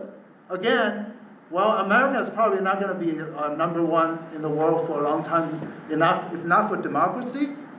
You can argue for that, but America probably downfall is the democracy, because we all know democracy, there's a lot of downsides of democracy, but we tolerate because there's so many upsides. But now upsides are kind of diminishing, and downsides is it's getting bigger proportionally. So that's another example of the price of freedom is freedom itself. Hang on, I gotta address this completely factual error real quick. Go ahead. You said at the beginning of this republic there was equality. A relatively higher level of equality. So chattel slavery, a huge portion of the country, of the residents of the United States of America, from its inception in 1776 until 1865, that's 1/3 of this country's existence, or whatever percentage, let's say 25 to 30%. We had chattel slavery. Okay, can I answer? No, you're going to let me finish. I can answer. Hold on, don't interrupt. I thought you had a future question. Because you tied it into this idea that, oh yeah, America was great, and then, not to mention just the slavery, but like the things we did to Native Americans. And I'm not doing this to say, oh, I hate myself, or America bad. No, but the point is, you're saying, oh, America was great, it's slowly been getting worse, now we need to make it great again. No, we've been slowly progressing since Pilgrim times to what we have now, which is great because of all the immigrants that have come in, people like my parents. There's your evidence. My parents, my grandmother never learned English. Like, she knew a few words and stuff, but she came here in her 40s or whatever. Till the day she died, she didn't even speak English to anybody because she had no need to. Did she not assimilate? Is that bad? I'm not the saying loveliest that. woman you'll ever meet. My dad doesn't speak English. I mean, he speaks it, but he doesn't have any need to speak it. Is he not assimilated? So the idea that your point that, America is failing, it's getting worse, no. Okay, but I mean, great. did he not want Can I address that, like a very fundamental thing? In the beginning of the Republic. Retract your statement about the Republic being... Yeah, in due course, okay? Let me try it one more time. the the slave, chattel slaves, they didn't have rights to vote. What I'm saying about equality is like, if Elon Musk or Donald Trump and you, Joe Schmo, and we all participating in this system. But here comes a slave, he's not participating in the system. So on that level, there's not a problem. The people who are participating in the system, it needs to be relatively equal. But people are not participating in the system because they're slaves or whatever, that's not a problem, to a certain degree. At some point, slavery becomes a problem. That's a different issue. What I'm saying, the context is, the people who are in the system, who are participating in this democracy, as we know it, they're relatively equal. That's how it worked better in the beginning, but now we don't have that kind of level of equality anymore. White women didn't vote back then. Yeah. Right, that's what I'm saying. They're not in the system. They weren't in the system. Let's retract the statement, please. No, I can't just do that. Yeah, okay, everyone's getting excited. Please start. Just real quick, just to clarify, because I get where he's coming from. He's saying if you're within this system of voting people in that demographic, that group, whoever's outside is whoever's outside, maybe it's just us four in the room, whatever, that group needs to have some equal power economically and socially, right? It can't be like me and Elon Musk, because democracy won't work. If Elon Musk can vote and I can vote, it's not going to work as well as me and another Joe Schmo can vote within that group. He's just talking about just the mechanics of it, not the historical part. I don't know if that made any sense. It makes zero sense to me, because the entire point, Eric's point is, well, at the beginning, everything was good, and it's been getting progressively worse because of the Western values, these evil Western values that are not sustainable. They're too it's virtue signaling. It's too unrealistic to have. If that was my statement, I would retract it, but that wasn't my statement. That was exactly your statement. You said at the beginning of the Republic, there was equality. I think Joe understood my statement better. So just to add one more thing to try to move on is, Eric's point is basically saying you need common ground to have a stable democracy. We need a fundamental sense of this is who we are, this is where we're moving forward together as a project. And that involves, and the fourth thing that I want to add is the media landscape has completely changed. So it was already tenuous being in a pluralistic society already to do a democracy. That's a risky move already. The fact that we got this far is incredible. Now you add a fragmented media landscape, and the common ground is gone, and democracy is a very, very risky proposition. So a Bill of Rights is not enough for you? It's not if I believe lizard people are in the government, right? We can't have a conversation. There's no public forum. I believe that. It's very difficult to have a democracy without common ground. It's like mechanically. The Bill of Rights is the common ground. Sure. Anyway. I think Eric's point was about the mechanics of the math of voting. Like if Elon Musk and I are in a mathematical system and we're trying to come to a voting outcome, he can buy more votes or influence more votes than I can, and therefore he and his voting choice will count more than mine. So mathematically, the Republic, I assume that Republic... He has access. Access is the key word. When you said Republic, you just meant the scope of the voting system, not the Republic of the United States. But some people have access, one way or another. But not everybody has the same access. Your access is one vote. I can't speak for you. My access is one vote. But Elon Musk's access is the limit is imagination. His access is buying the politicians. Yeah.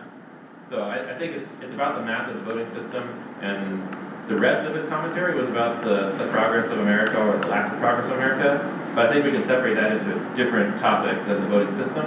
And so you might need to retract a statement about the rest But of the system is everything. The democracy, I noticed the Western ideas about the democracy and that stuff is procedural. They're so super focused on procedure. It's procedure trumps everything. It's the legitimacy, it's everything. If the procedure is right, the result is wrong, I'm happy because we have the procedure. That's the idiosyncrasy of this culture. Procedure.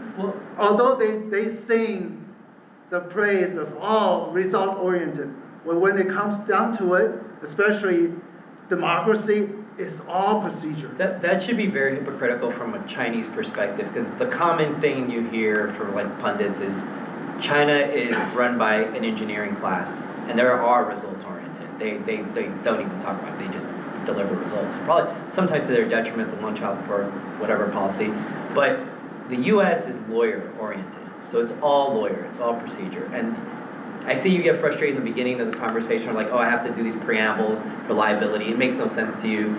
Like, I grew up here. Like, I think like a lawyer because I grew up here. Like, I understand liability and legal stuff, but I don't want to. I'm an engineer by trade, but unfortunately, that's how I've been trained to think, being in. Yeah, that's so Neil. Always afraid of being sued. Yeah, always being the guy got saved politically. Procedures foster transparency. That's why we have it. Vic. I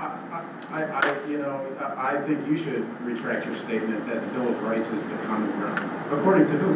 We're reporting a whole bunch of people who couldn't give two shits about the Bill of Rights. That if they could have if they could have sufficient numbers, they would absolutely vote to impose hate speech laws, like you can't talk smack about, let's say, Islam. I disagree with those people.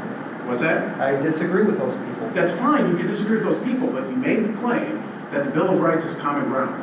No, it isn't. It just isn't. If you import a whole bunch of people for whom Bill of Rights doesn't mean shit.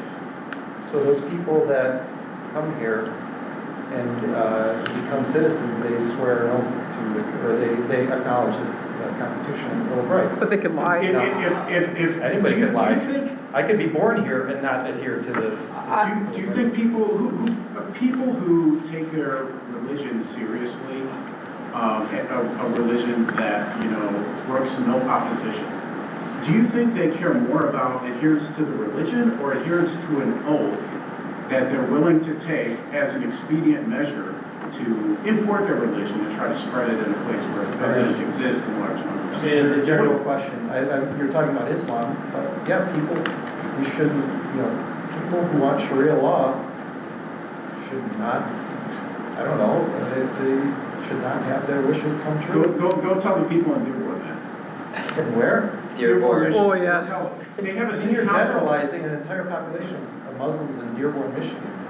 No, okay. I'll defend their right to stand up in their mosques to the death. Oh no, it's not the mosques. To say whatever they want, wherever. It's not the mosques. You have, there's a channel, I occasionally watch his stuff, and it's called Actual Justice Warrior. I guess that's a play on, he's not a social justice warrior, he's an actual justice warrior, right? Sean something is his name, and I remember seeing a video of his, it's roughly like 20-something minutes, where the city council, I think it was Dearborn, or some other place where the Muslim critical mass has been achieved, where some guy, some white guy, who was, giving some kind of, remarks in the city council meeting, was complaining that because he's critical of Islam, the city council has been like hostile, or the city has been hostile to him, or something like that, and the mayor or one of the city council people was like, I'm going to celebrate the day you have to move out, or something like that. Like, I saw that clip. He was a resident of Dearborn that was, I think he was a priest actually, or like some sort of clergy. I don't remember. Anyway, so he went to the city council. We should call up the clip, and he was objecting to them naming a street after like some like either Hezbollah or like Hamas, like some sort of Hamas warrior, right? And the mayor of Dearborn tells him, "Get out of here. We don't want you here. You're not welcome here. And when you leave, when you move out of Dearborn, I'm gonna throw a parade." Like that was what he was met with. I mean, it's terrifying. Does that sound like that guy expressing his freedom of speech? But he's not following It doesn't sound as bad as most of the stuff that Trump says. But he's not following. Why are you applying a different standard to? I'm not saying you, but Trumpers apply a different standard. This is him. He says this to an American. This mayor versus Trump himself, because he says stuff like that all the time. But the mayor had to follow like the hearing or whatever. I don't know. Let's listen to the real thing. Clutching our pearls. We continue. Then we continue. Bombed the embassy in Beirut, and including many Americans. So I just feel that's quite inappropriate. You are an Islamophobe, and although you live here, I want you to know as mayor, you are not welcome here. Wow. And the day you move out of the city will be the day that I launch a parade celebrating the fact that you moved out of the city, because you are not somebody who believes in coexistence. Islam. Nobody got time for that. Seems like a lot of things didn't have context. I mean, Yeah, he they said seem to be one talking thing, about and then he said another thing, but what was Islamism. They seem to be talking about Islamism. Who? Before the mayor said, I will celebrate when they move out, he was talking about some Islamism, some kind of international stuff. You mentioned It was coexistence. 1983, the Beirut, the bombing of the American soldiers in 1983. Okay. And I don't know what this person. Yeah, I don't know what his beef Like the is. guy whose name was going to be on the street, if he had a connection to that. He did. Yeah, he was like a confirmed terrorist, I believe. Yeah, that's right. Context is important. It's just I really wanted to say about the Bill of Rights, whoever was bringing it up. I mean, babies do not consent to the Bill of Rights either, so I mean, we should probably keep them out of the country. I mean, to be consistent with your argument, you would have to say that we really shouldn't allow any religious people to become citizens because they might have a higher authority than their. How do you tell your So I don't know if that's the right way to go, because we do have to have some sort of a trust that citizens do mean what they say when they take an oath of citizenship. And to this point, even if you're born here, it doesn't necessarily mean that you believe in the Bill of Rights. So there is a level of trust required to be in a democracy, and maybe it was an ideal statement, but the Bill of Rights is the ideal to which we're supposedly holding ourselves as Americans. I think not all, I don't think you can make the claim that religion categorically is a threat to the Bill of Rights, because I don't think all religions are created equal. I think some religions are compatible with the Bill of Rights and others are not. And I think it's clear from the evidence that, you know, a religion like Islam, as by this Dearborn stuff, is probably not compatible with the Bill of Rights. I don't know if it's compatibility or full alignment. Let's say someone had a problem with one of the provisions of the Bill of Rights. Should we still allow them to take that oath? I mean, the issue of any religious statement, any religion could easily be slightly incompatible with the Bill of Rights. And so it depends how consistent you want to be on that statement. Have you read the Christian Bible? Have you read the Christian Bible? Yeah, I mean, there's a lot of stuff in there that's not compatible with the Bill of Rights. But we pick and choose. The Christian Bible is not a political manual for how to form a state. Well, you said that certain religions are not compatible with. Like it's just all there these general kind of statements. I mean, there's hundreds of denominations of Christianity as well as Islam. Like, what exactly are we talking about? There's hundreds of denominations of Islam? Maybe not hundreds, but there's a lot. The difference is that I think Islam is like mandated, like if you really take what, and I have not read the Quran, so I cannot provide quotes or whatever, but from the little I know of it, right, it's your duty to, you know, install it anywhere you go.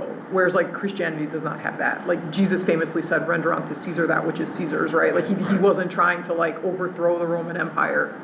That was actually the quote I was going to say. And then to respond a little bit further to what you were saying about, like, I don't think it's an accident. I was having a written exchange with a socialist acquaintance of mine, and, you know, I threw out there that this is a Christian country, and he says, like, if you believe that, we're at an impasse, we can't. I'm just like, okay, you might be able to make the argument that that might be in flux at the moment, but I don't think it was an accident that the country was founded by people who were, like, almost completely 100% Christian. And that the Establishment Clause was not like religion can't be in public life anywhere, which is how it's interpreted today.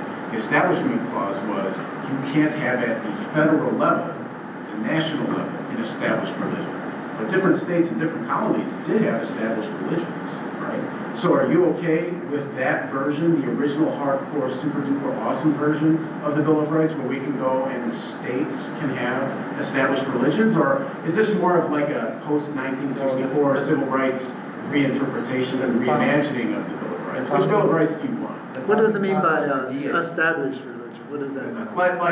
Like the state declares this is the official religion of this particular state. So that was allowed, that's allowed under Constitution, but not on the federal level. That's what the Establishment Clause was. So just to be clear, like Illinois can say, we declare Catholicism or like Hinduism or whatever the official religion of Illinois. Well, now we have the, like, calcified, accumulated, case law, they call it, where, past Supreme Court decisions, and the Supreme Court can kind of decide to do whatever the hell it wants. So, like, if hypothetically Illinois said we're a Catholic state now, this is the official religion, and a whole bunch of follow-on effects of that, somebody's going to bring that to the Supreme Court, and the Supreme Court's going to shut it down. Not because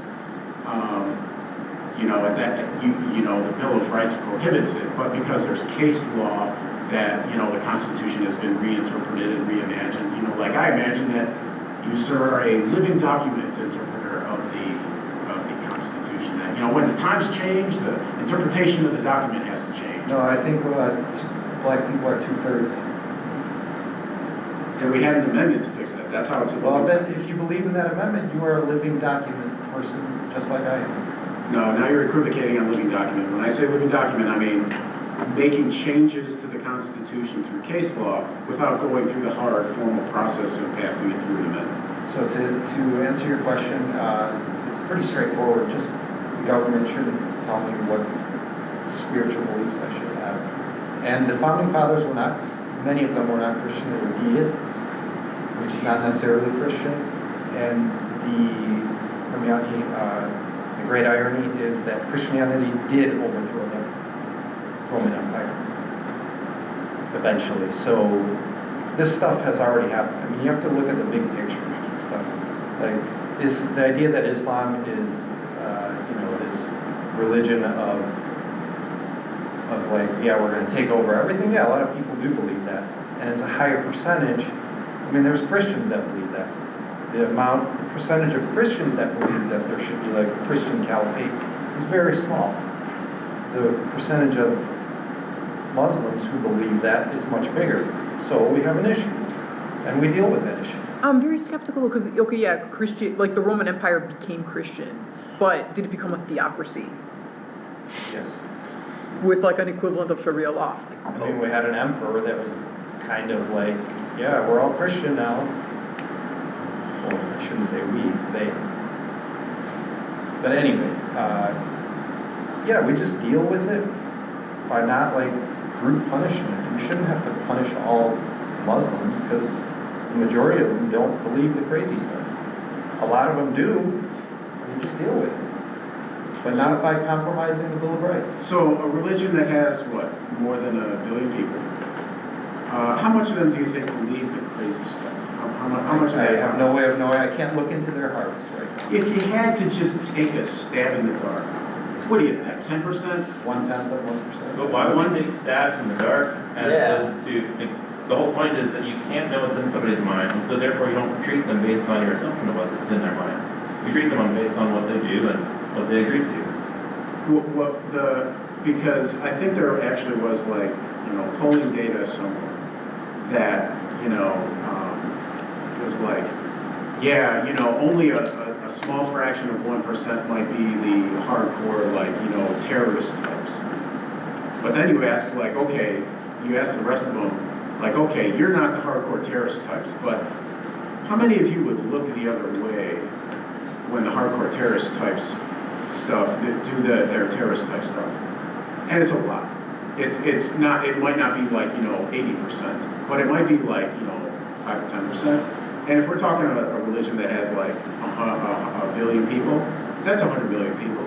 That's enough people that if 10% of those people decided to come and flood into a particular area of the West and take over, they could.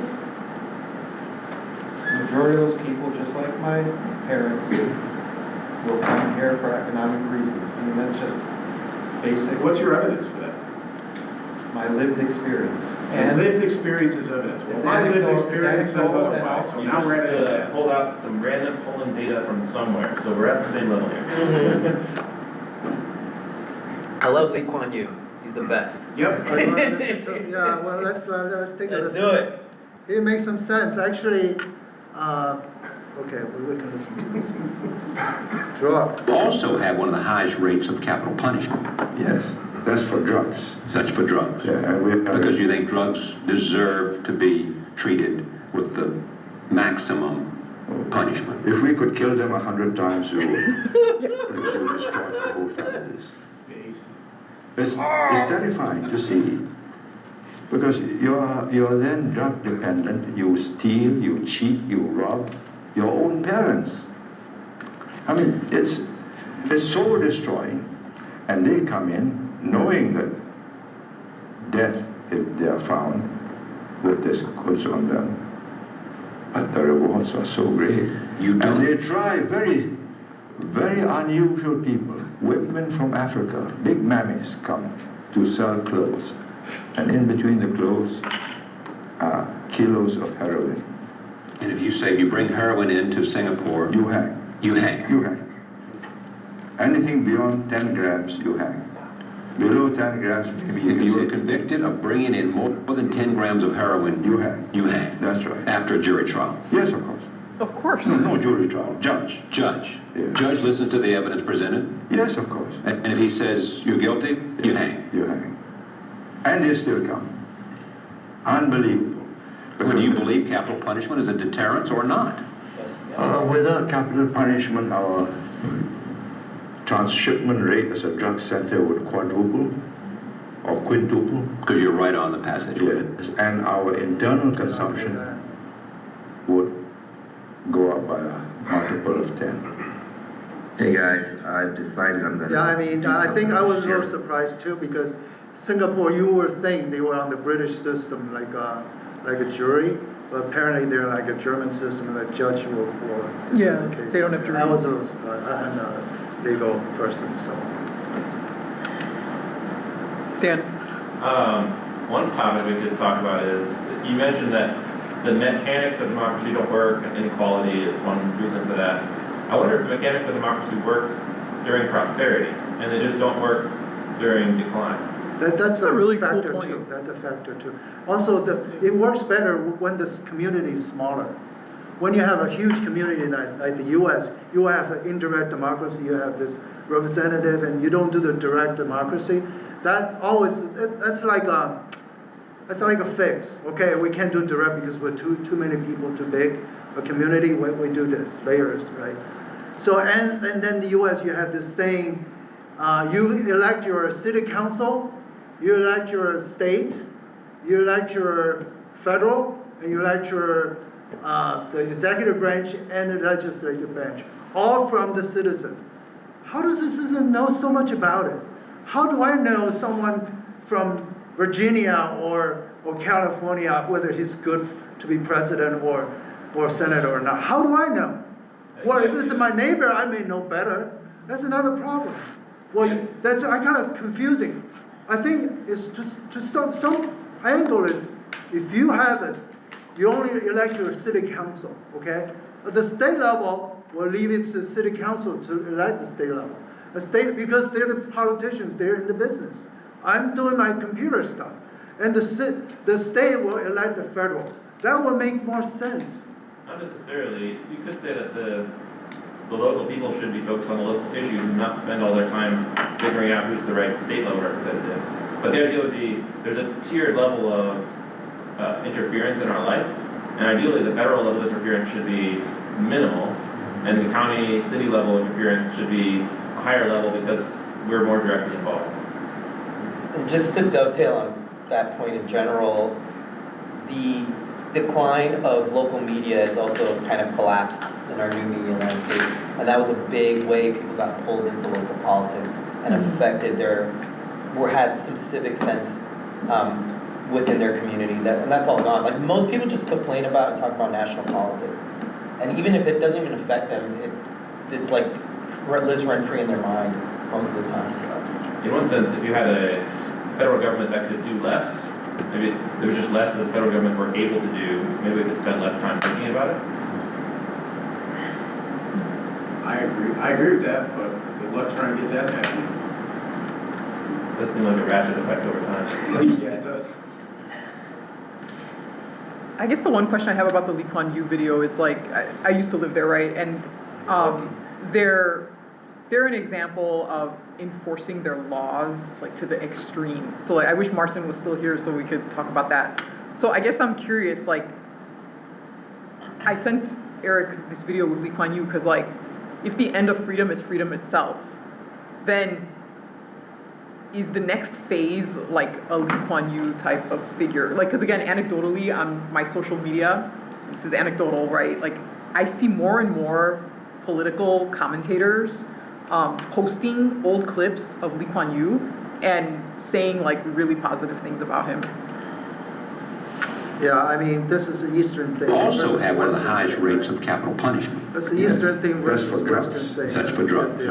They have criticized the Dale, what do you think? Let me finish since it's only like 15 seconds. It's just like a punctuation for her statement. That you're in. Okay, 3, yeah. Ask you some questions. Why you started, I would get you in your corner and say, now, let me ask you some questions. Why do you start with the assumption that your interviewee is always dumb and that you are smarter than him? Why do you assume that Asians are somehow unable to understand Western ways of life and that they will be so much better if they will become more like the West?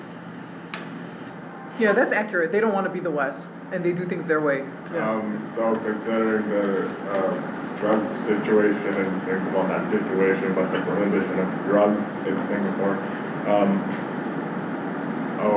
basically not only drugs, but basically violating every law, like putting graffiti on the wall.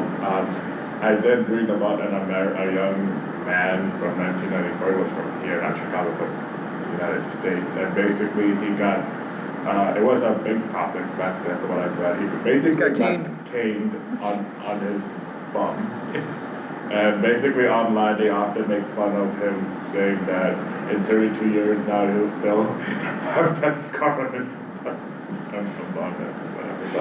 But you know, do you think that isn't it a bit too harsh, especially for a foreigner to receive that? I mean, jail time would be great if he did that, but you know, caning someone because of graffiti, don't think that's a bit too harsh.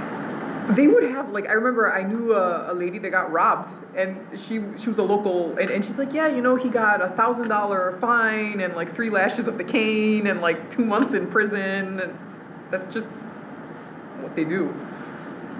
I mean, I'm not dissing on Singapore. I like Singapore. I want to go there. Same. It's worth a trip. Yeah. Just, yeah, maybe like post-democracy, Singapore is kind of like a good thought experiment.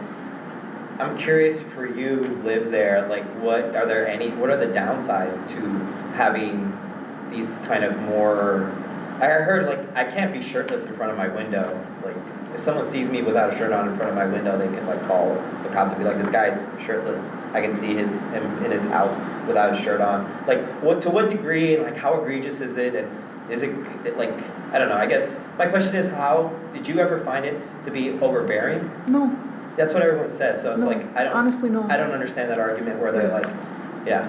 They have like different laws about like free speech and stuff that, you know, here we would say it's violating the First Amendment. So, you know, we wouldn't be able to try to like have like the types of elections and the stuff like that we have here. But if you're just like a citizen, like living your life, it's a very prosperous and peaceful existence. But I think in general, the societies, the different systems, like if you live in that society, you know how to navigate. Like in this society, it's not like you can say anything you want. There's political correctness. You have consequences. So if you live here, you know how to navigate. Over there, the same way. Although they're very different, but on that level, it's the same. Yeah, and they have like different, like so, like as a woman, right, I could walk home at night at like 3 in the morning and no one would even, there was no issue at all, right? So we forget that, like, I think in this country, one thing that annoys me is that there's so much focus on the rights and freedoms of like perpetrators, and and people forget that if you don't enforce the laws, the rights of the potential victims or people that really are victims, right, are getting completely trampled on. So the Founding Fathers were based a lot on John Stuart Mill, and he always said, your rights go as far as when they stop when it encroaches on other people's rights, and that was like his big thing. And that was supposedly like the guiding principle, supposedly. But it seems like Singapore's doing better than we are, so.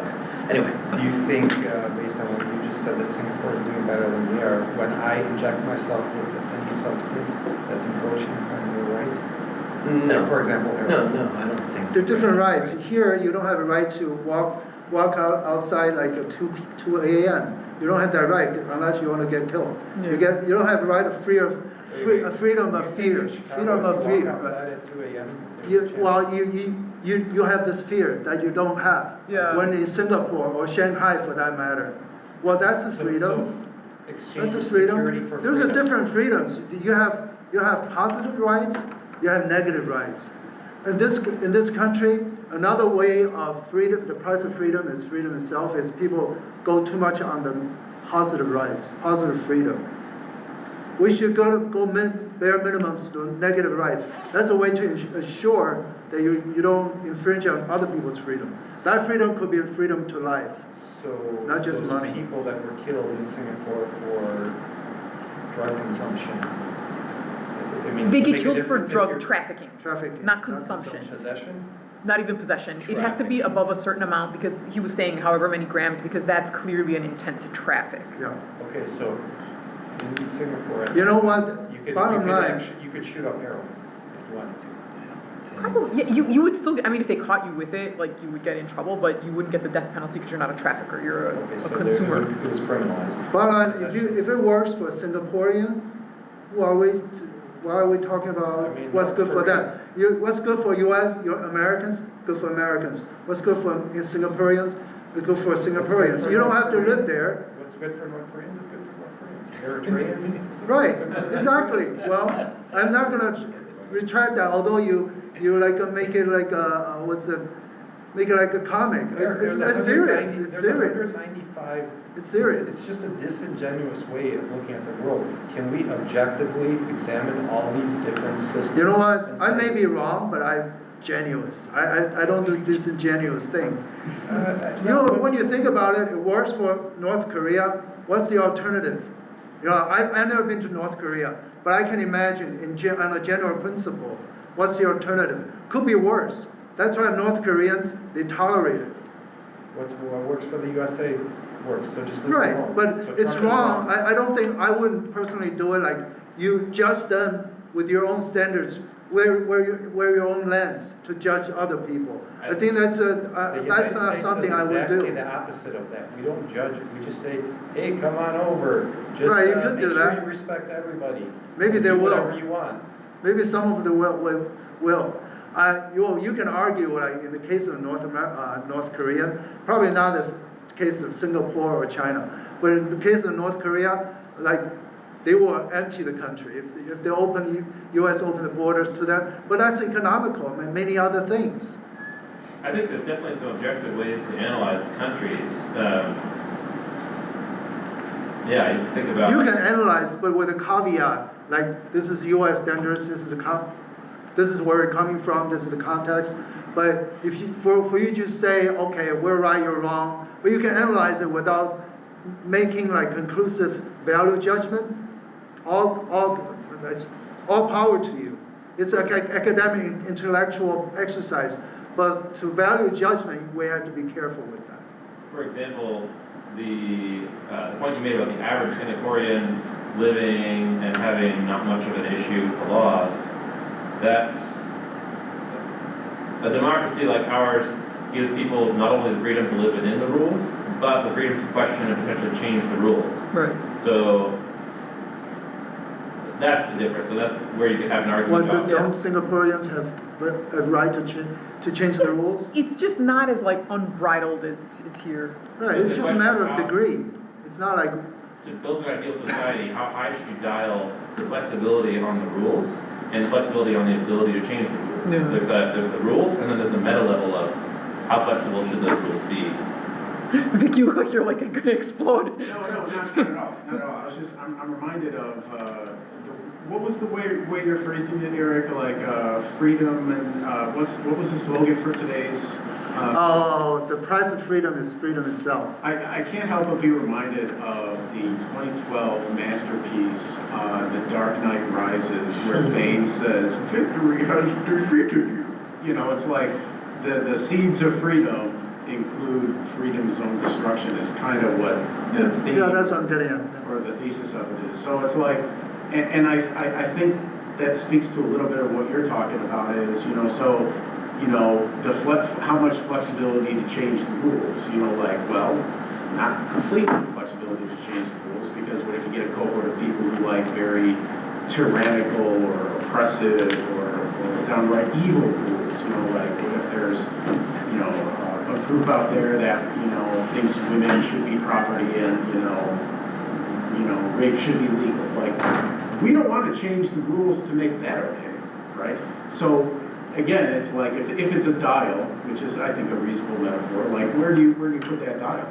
And I think it depends. The idea that every single country has to have the dial set at the exact same spot everywhere, which it sounds like is something that Alex thinks is okay. No, only when it comes to the Bill of Rights. Only when it comes to Bill of Rights.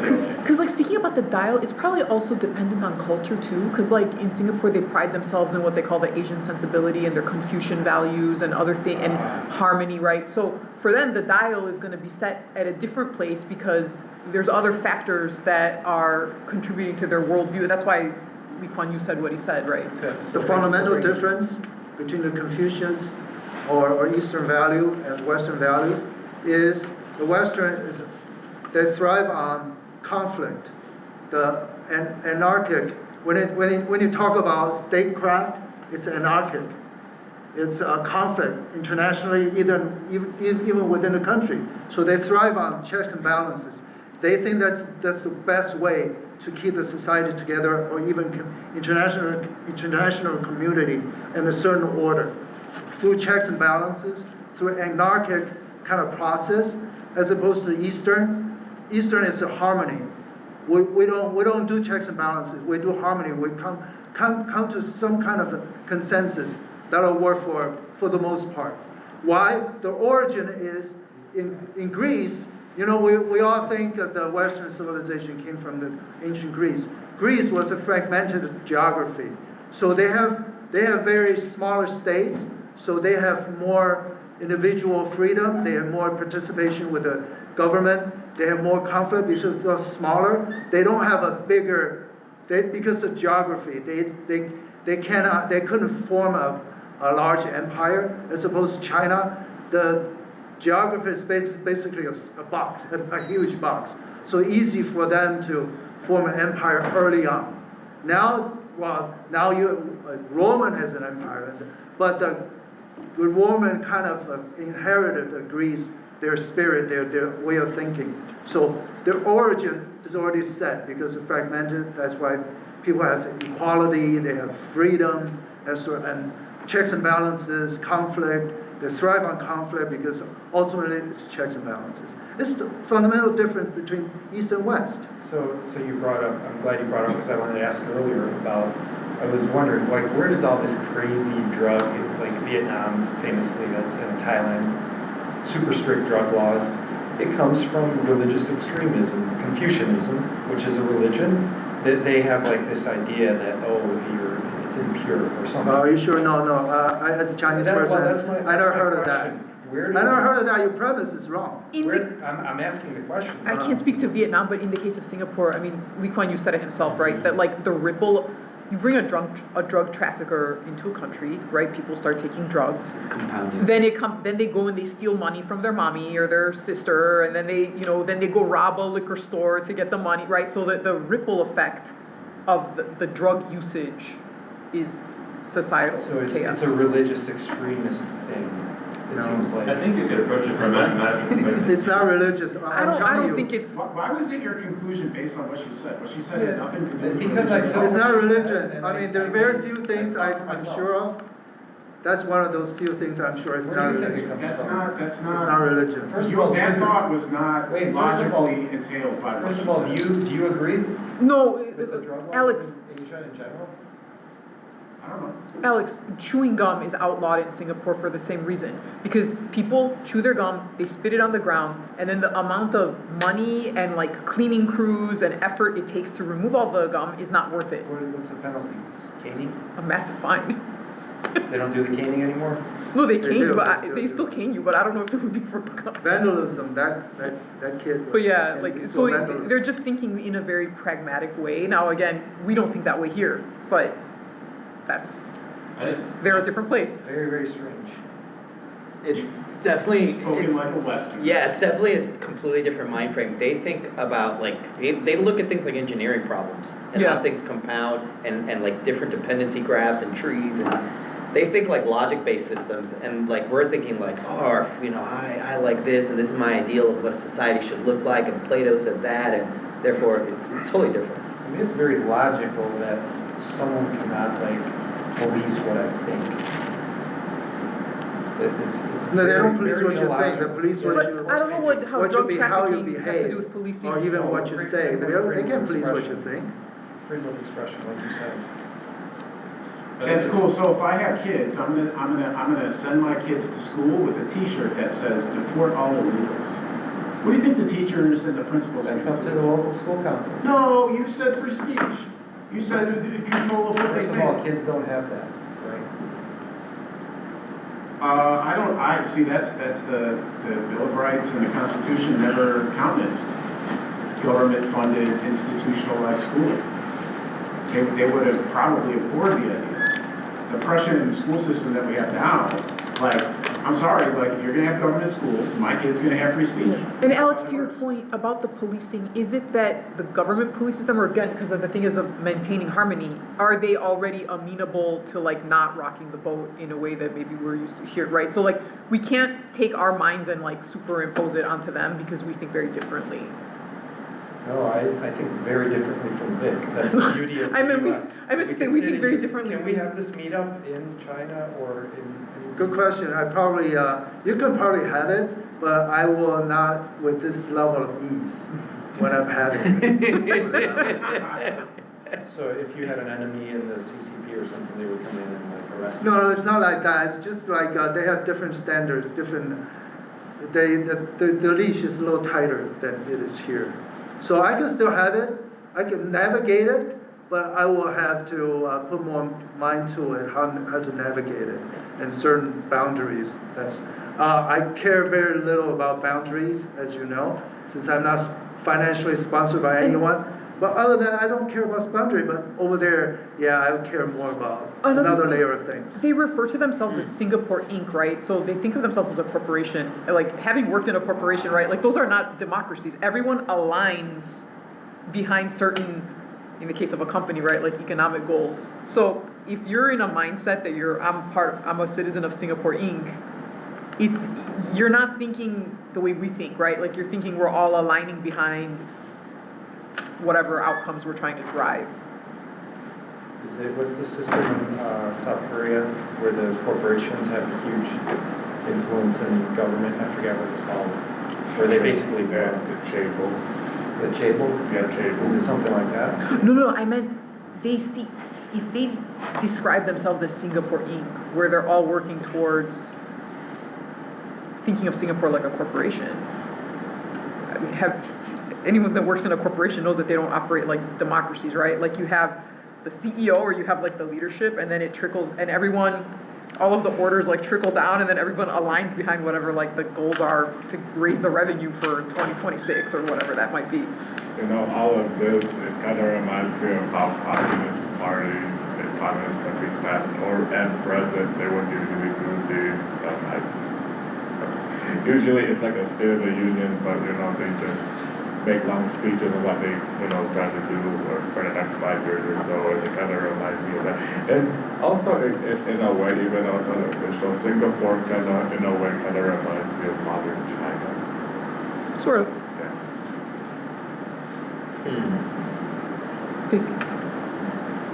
I can't remember, I might have had something to say. I wanted to make a comment about the media environment and stuff like that. What's your name? Joe. Joe. Something that Joe said about the media environment, and we're not even, like things are so fractured or polarized or whatever. One of the people that I was listening to fairly regularly for a while was Scott Adams and his Real Coffee with Scott Adams podcast. And You know, he's more useful for things like persuasion, hypnosis, messaging, that kind of thing. And the metaphor that he's been using for years now about, you know, our collective reality, let's say, is it's two movies on one screen. So like the metaphor is, you know, the country is like you're in the movie theater, right? You know, everybody's sitting in whatever seat they're sitting in. There's only one screen, right? There's only one objective reality. But like half of the theater sees one movie on the screen, and the other half of the theater sees a completely different movie on that screen. It's the same projector, it's the same image being projected on the screen, but they're processing it differently, so they're not even grounded in the same reality. They can't even agree on basic facts of what's happening around them, right? And so then that brings the obvious question, like, you know, so if part of the polarization is they're not even existing in the same reality, how do you reconcile that? Yeah, that's why we're talking about post-democracy stuff like Singapore and Lee Kuan Yew, because it's starting really to fray, it's starting to look not so great in the U.S. Where the only reality is the government's version of reality. Yeah, I don't know. Well, where it's evil to do heroin because. Well, you need some consensus, and I don't know if it doesn't matter if it's Confucius or whatever, but there has to be some common ground. Yeah, Bill of Rights. That's it. If you think that's enough, man. The United States of America is the longest running nation state in human history, depending on modern nation states. So it's going okay. And yeah, we disagree. And I would say there is no objective movie. And then there are, instead of having two, which is a very divisive thing to say, it's a binary, simplistic thing to say that there's only two viewpoints. There's 330 million viewpoints. Everybody has their own thing, and we can disagree. There's probably like overlapping clouds of. It's okay to disagree. I mean, go to North Korea. It's much simpler. You won't have to hear things you disagree with. You can just find the people you agree with and be told what to think, and it'll be much nicer. It'll be very nice. Are you Korean? No, I'm not. Oh, no. I think that's binary, thinking there's only authoritarianism and our like democracy we live in here. I think there's lack of imagination there, and I don't know, just me personally, when I leave the country, I'm like, wow, things can be so different and so cool in different ways that aren't like the U.S. and like the permutations explode of like possibilities of the way people can live, how they can live. I don't know. Yeah, I agree. I just use North Korea as the most extreme example because it's easy. Everybody knows North Korea. There's this really cool. Oh, sorry, Vic. Go ahead. I was just going to say that I think there should be room for a diversity, because that seems to be a buzzword, right? I think there should be room for a diversity of political systems, right? Where if somebody wants to live in Singapore because they don't like the permissive drug environment in other countries, and they like the idea that if you have more than 10 grams of drugs on you, that's considered intent to distribute or trafficking or whatever. And Lee Kuan Yew, he's dead now, but like Lee Kuan Yew would hang you or something like that. Some people might want to live in a very rigid, you know, like for personal vices like that. Some people might want to live in an environment like that. Like, why do they not have the right to do that? Because I'm just saying it's a bad idea because it's not sustainable. That version of Singapore's government has been around for like 60 years maybe, or so. You got to look at the big picture. This authoritarian stuff is not sustainable. I mean, the Third Reich lasted 12 years. The Third Reich, Russia has been around for what, 30 years? Okay. Can I share a big picture? It's also a big picture. It's not sustainable or not. You adjust to it. You adjust with times, with people, with environment. If it doesn't work, you tweak it. What do you mean by durable or what's sustainable? What do you mean by that? Because if you keep tweaking it, it will sustain forever. If you tweak the right way. You don't say, oh, this is it. We don't change. And how long can you sustain? Is that what you mean by sustainable? Yeah, I'm just saying authoritarianism is not sustainable. Well, authoritarianism, that's a loaded word. And how do you execute your authority, right? You do it the way that will work. If it doesn't work, you tweak it. It's not gonna work Right? forever. No, but Is Germany, Nothing works forever. Hey, Alex, is Germany an authoritarian state? To a certain extent, yeah. So then that's unsustainable, correct? Yeah, I mean, generally they're okay. Yeah, those laws are gonna go away in the next 10 years probably. Those stupid free speech laws. Really? They'll go away. Really?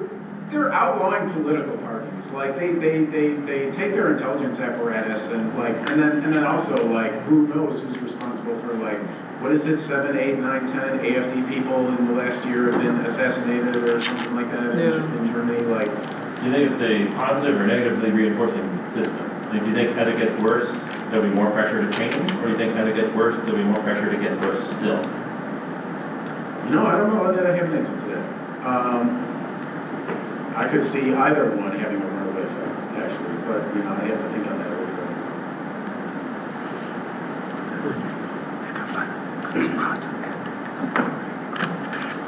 one more comment, and then I think we have to wrap up for the afternoon. Yeah. So please. Yeah, just talking about what kind of environment that specifically American democracy grew up in. They didn't have cameras, right? They didn't have cameras, and the only way that you knew about a candidate is if they wrote something or somebody wrote something about them. So your entire perception of what a candidate was mostly, on paper. Maybe they would have like paintings here and there, but that's not something that would be available to everybody all the time. Yeah. And yeah, I mean, chattel slavery. It's a big portion. It's very nice when you have a whole population of people that you don't have to pay wages. I'm not saying slavery is nice, but it's pretty convenient for the people back then. I think the best part about at least American democracy is the amount of the variance that it allowed. And because of this variance, you have this kind of conflict. I don't know, this is kind of a bit of alien, but you have this conflict that, kind of increases the cognitive load, and because of this cognitive load, you start searching for, new and different synthesis, or maybe even new conflicts. But it all kind of comes together where you have this kind of where you have all this brain power that's going into solving these contradictions. And evidently, yes, it has worked out for quite a while. I'd say about 200. Has it been 200 years?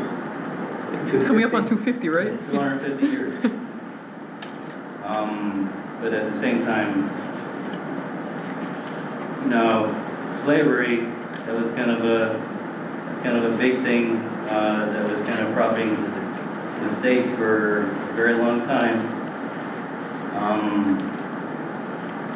But yeah, I mean, having a Bill of Rights and having all these things that kind of guarantee a certain level of, I wouldn't say a certain level of, I wouldn't say it's a common ground. Maybe, I would say maybe it's a common ground, but at the same time, it's a playing field that we all agree on, which I guess is a common ground. It's a playing field that we all agree to not go past. And I'm sure that places like Singapore also have a playing field, a set of rules that we all agree upon, where, and a set of illegal, moves that we're not supposed to, we're not supposed to cross. And yeah, I think it depends on the kind of society that you have, but also the economic conditions. I can't imagine, you know, democracy working too well if all your people are like hungry, for example. I think to some extent, especially if you're a younger nation, you're probably going to have to give up a few things, maybe even a little bit of freedom of speech, in order to be able to have the homogeneity in order to survive. I think that democracy works very well, given the right circumstances. Two really quick things. Because they're going to kick us out. Book recommendation, 2000 book by Thomas G. West, Vindicating the Founders, Race, Sex, Class, and Justice in the Origins of America. I think this kind of addresses all this, you know, like, well, you know, America's original sin was slavery, and, you know, we genocided the Indians and all this kind of stuff. Again, Vindicating the Founders, Race, Sex, Class, and Justice in the Origins. And then the last thing is free speech. We can't even agree on what free speech is, and I have a four-part definition of it. It means I can say what I want. It means I don't have to say what I don't want to say. It means I can support other people in saying what they want to say. And it means I don't have to support other people for saying things that I wouldn't say myself. And if you, that last one is so important because how much of my tax money goes to radical professors spewing their garbage in universities or even high schools or grammar schools, you know, LGBT, you know, here's how to put on the condom when you have sex with your gay friend or something like that. Like, why do kids need to know that shit? You know, free speech means my money isn't taken to say things that I wouldn't say myself. Thank you. So, I guess the last question I have is, show of hands, did we save Western civilization? We did it. Go team. America.